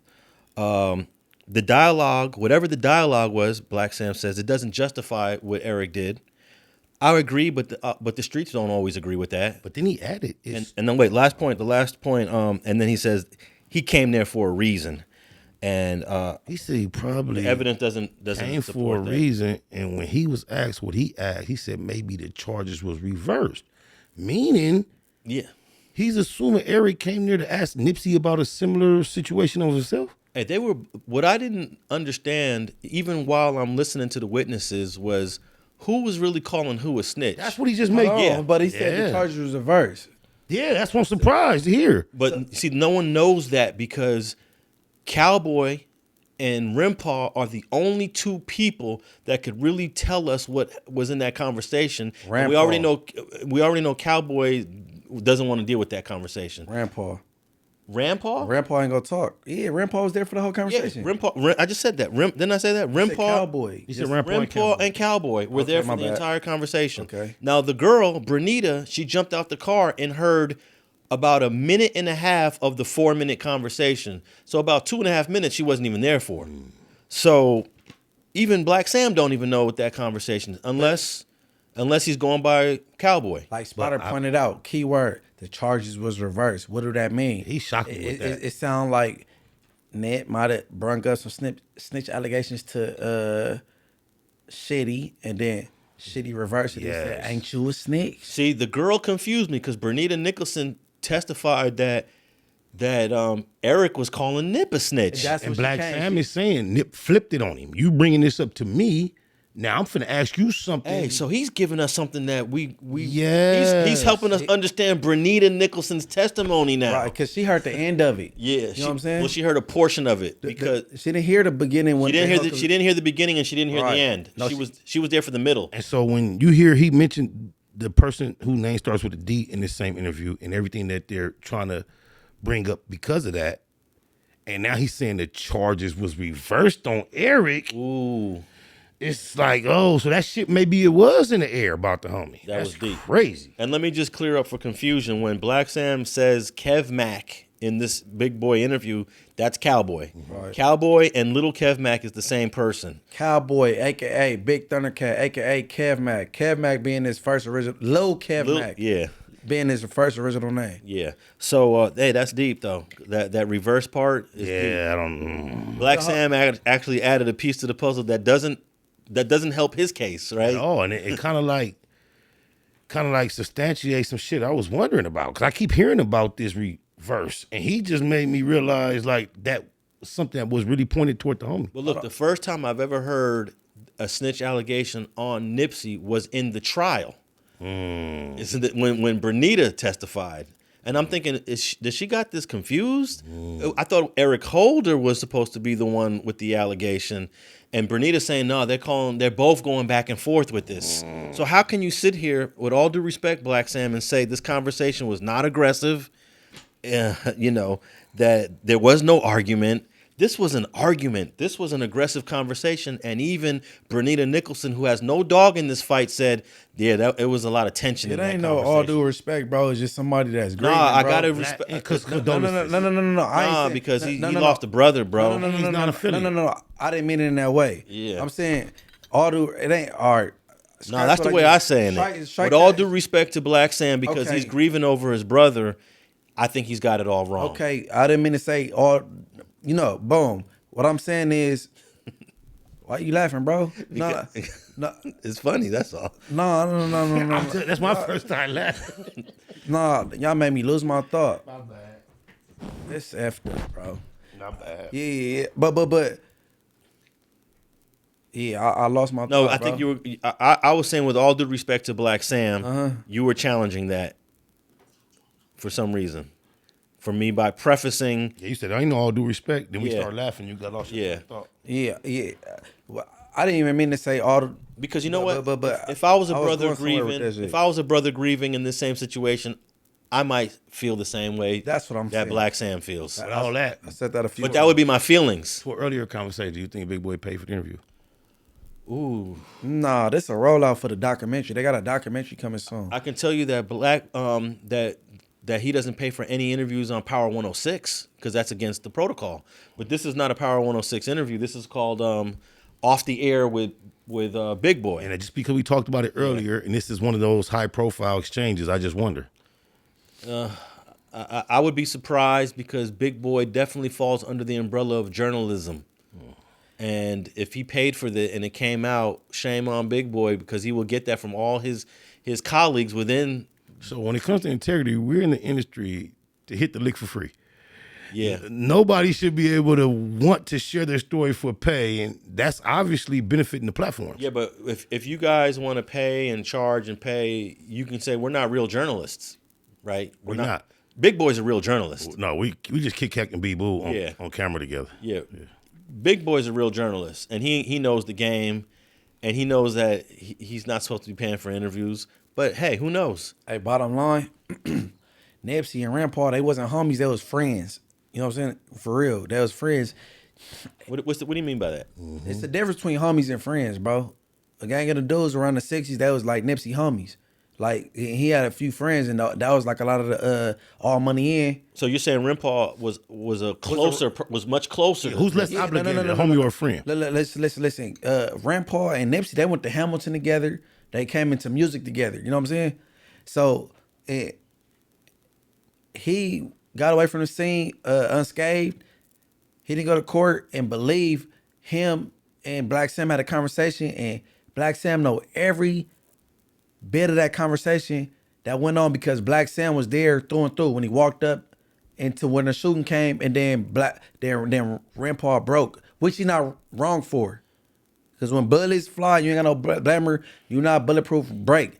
So he lived through it, and he's able to tell Blacc Sam what happened from the beginning to the end of the conversation. And Blacc Sam know all of the conversation. He know. I believe Cowboy, Thundercat, Lil Kevin, whatever you want to call him, he paraphrasing, and I think he got he got a guilt trip because he felt he could have did something for him and he didn't. He got a guilt trip, and that's the only thing that drove him to get on the stand. My opinion, as far as the Cowboy part. I'm actually surprised there was no return fire on Eric Holder. Why? Because I don't believe, because me being active this 2012, me pushing up on Rampart, I wouldn't hesitate. I don't think he carried firearm. Well, according to Blacc Sam, they're posted up at the store with Blammers. Well, do he work at do Rampart work at the All Money In store? No. Well, I will feel comfortable walking up on Rampart and It's very easy when being in an environment that you have occupied over and over again without incident, and when you in a celebrity and everything is going good, it's very easy to get complacent, bro. It's easy to look in hindsight and judge the security detail, but the fact that they've been in that parking lot so many times without incident, it's not hard for me to realize how they fell asleep on that day. Overall. So you're not surprised with 0 straps? No, because I could recall when it first happened, J-Rock sharing that he was trying to get with Nipsey earlier that day before he went and got out in the street. And Nipsey told him, nah, it's straight today. You ain't got to. So it was a conversation. It was just a natural comfort with the day that caused him to be more lax than he needed to be. It wasn't like he was focusing on an imminent threat and was being careless. He had got comfortable with his routine. All right, last question I want to ask. From that last clip we watched, the Blacc Sam, he said that the dialogue didn't justify that. I think the streets might disagree with that. I don't disagree. Right? I argue with Munchie about this all the time because if it was something that was justifiable, we would have a lot more incidents through our 30, 40, 20 years on the streets, histories, to say, oh, this happened like that this time. It happened like that this time. I've never heard of such an occurrence. I've known a lot of people been questioned about if they good or not, and there's a process. We politic it, we protocol it, we talk about it, we send paperwork, we call niggas. What we don't do is blame the nigga that brought it up. I think it has happened. it has. It may have. Yeah. It has. It's not the common occurrence. That's all I'm saying. Yeah, but yeah, I know over my years, I know witnessed it happen, and I witnessed it happen to people But can you address me saying it's not the common occurrence so we can be clear about what we're saying? where I'm from. I would say more- that. all right. Here's the thing. That started wars, and then I know better than whatever. But what tend to happen? Some people be more team the snitch, and then it become them against them. I made it but I'm saying I done seen people get hurt I'm not arguing none of that. I made it clear. It's being not a the snitch, common and they wasn't a occurrence. snitch, and then people like putting the allegation, bro. But look, quite naturally, the snitch jacket is basically a death sentence, bro. So when somebody put that on you, it's to be taken seriously. You know what I'm saying? Period. I don't know what you in the witness and you older than me, but me and then I indirectly, not in my neighborhood, because my roots is really from the east side, I really witnessed it. You know what I'm saying? Huh? Bro, I've been living on the east side all my life. It's not, bro, I can tell you, whole hoods for the east side niggas that been called snitches and they all still arguing, debating, living together. So it ain't an east side thing. Believe me that, No, okay. Your portion on this side, I'm going I'm talking about the a little whole bit east north. side, nigga. I'm talking about a little north. I'm talking about the whole east side. That's not the common occurrence. It's not even the common occurrence on the west But side. each pockets of the east side is different. But no, the whole landscape of gangsterism is not the common Why you say occurrence. east side, just not to be Because particular with you a certain specify hood. east side like you had a better understanding of the situation because you were familiar with the east side. That's why. No. Okay. Let me take away east side. right, you know I what? said east side, not to just I don't want just be particular with one hood. I don't want to repeat from last week with East this to back west, and forth. though, bro. Here's the It's question. not the common occurrence. I'm gonna ask the question a little It differently. is for sure. I'm gonna ask the question a little differently. The Blacc Sam said the dialogue didn't justify that, but here's the question: do snitch conversations and having snitches pull up in the hood lead to conflict within the hood more times than not? Yes. Yeah. Sometimes that conflict will result in death. Most of the time, it doesn't. Very much so. Yeah.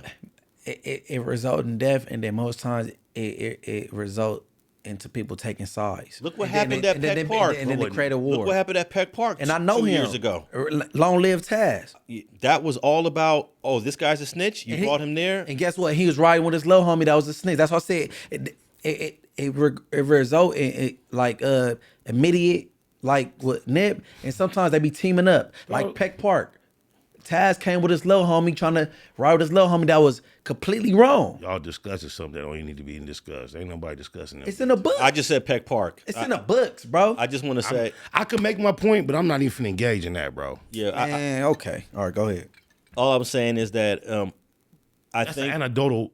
If that's your only example though. That's I got a lot. Yeah, it is. That if we only got Peck Park to say, You brought up Peck Park. That's why I elaborated. But I think that there are more situations like Peck Park. But like Spider said, it doesn't always lead to death. It could be a shootout where someone survived. It could be an argument. It could be a pack out. But it does definitely lead to conflict, and sometimes that conflict leads to death. 9.99 times out of 10, it leads to, let us see your paperwork, and the person presents their paperwork and clarifies their name. That's the most normal occurrence. And here's the opposite of that. How many people that neighborhoods know for a fact snitched, told, informed, and are still walking around? Too many to Yes, that. But you asking two different questions, bro. You gonna have to put a ratio on both of those. No, that's what I was trying to establish, a ratio. The most least occurrent thing is somebody gets accused of, or their name comes up as snitching. The most least occurrence is they smoked the person who said it, bro. Yeah, but we almost never experienced that. The question is inspired by what Blacc Sam said in the interview. To a certain degree, Blacc Sam is basically admitting that the conversation was a negative conversation, because when you say the dialogue didn't justify that, right? Why are you saying justify that? And you knew it was something more than just and then the accusations no were argument. Reversed. And the accusations were reversed. Yeah. So Blacc Sam is to a certain degree, he contradicted himself. Inevitably, unintentionally. Unintentionally. You talking about Blacc Sam? He's not from the gang. He's from the culture, but he's not a gang member. Bro, people don't play with that snitch shit. You can't do that on. And then they got to go to jail and deal with that. And then until they prove themselves that that's not it, and it be too late, somebody then beat your ass and kick you all in your mouth. I'm gonna just say on the record, I don't believe that any snitch, any informant deserves death. But I do know the streets have a strict code on that, and that you just don't know if that's gonna happen to you. Okay, no. Are you saying any snitch or anybody that put an allegation on somebody like that? I'm just saying, oh yeah, that's a different thing. But yeah. But I'm saying it's person you putting a jacket on somebody that might not deserve that jacket. Are you putting a jacket on somebody is talking to someone else. Asking the individual about it is not necessarily putting a jacket on them. I put a jacket on you, I tell Alex, hey, he all bad. Munchie, he all bad. When I get at you, that means somebody else is attempting to put a jacket on you, and I'm getting at you about it. Yeah, but you definitely siding with the people who are trying to put the jacket on. Or I'm just letting you know, look, bro, when you ain't been around, that's what they talking about. That's the cowboy story. I don't believe. No, I'm not. Wait, don't never. That's the way Cowboy said it. We didn't say you. I don't know what Cowboy story is. No, Cowboy basically said, "Hey, there's something going." That Nipsey said, "Hey, man, there's something going on about you. You need to fix that."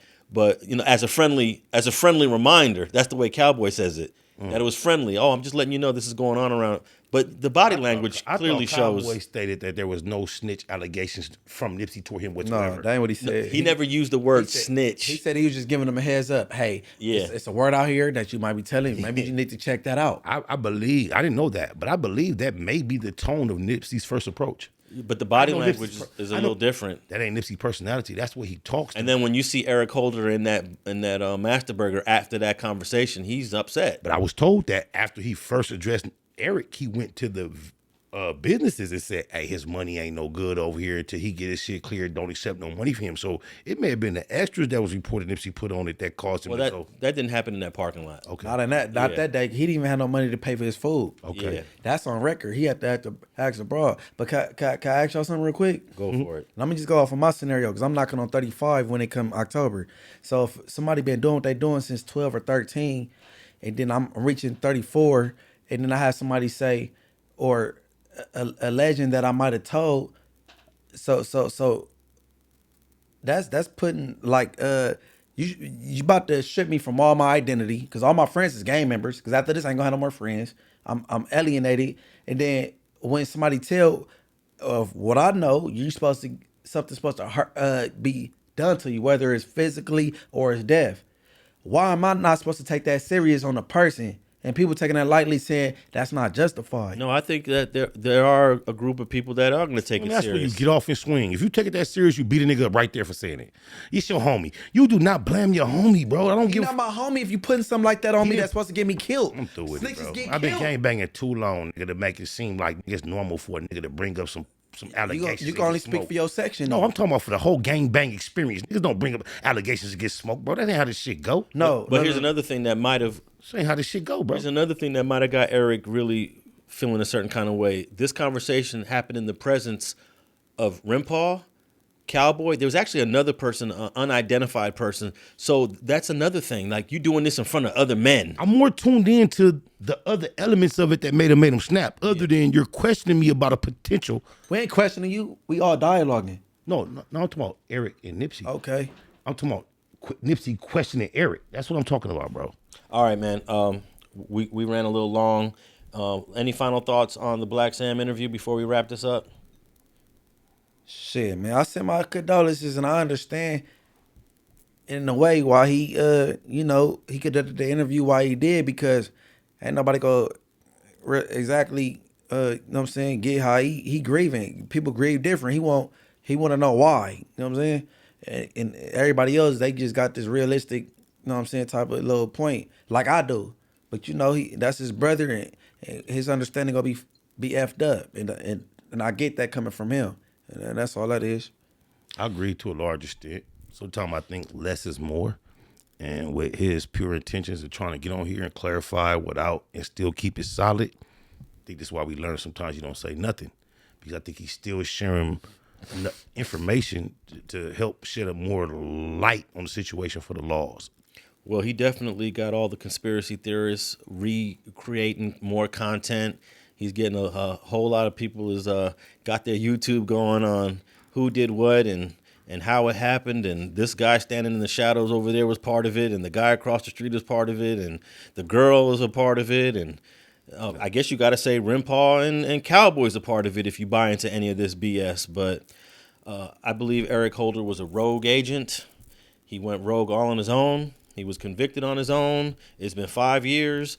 And trust me, if anybody else was involved, Detective Cedric Washington would have been on that person's ass, because they was investigating this case like no other. That's the leader of 77? He was the lead He was the lead homicide detective in this case. Ballhead. Yes. Yeah. So, they didn't find any links to anybody else. And that's what it is. And this is another episode of Straight Politicking on You Fools. And we out.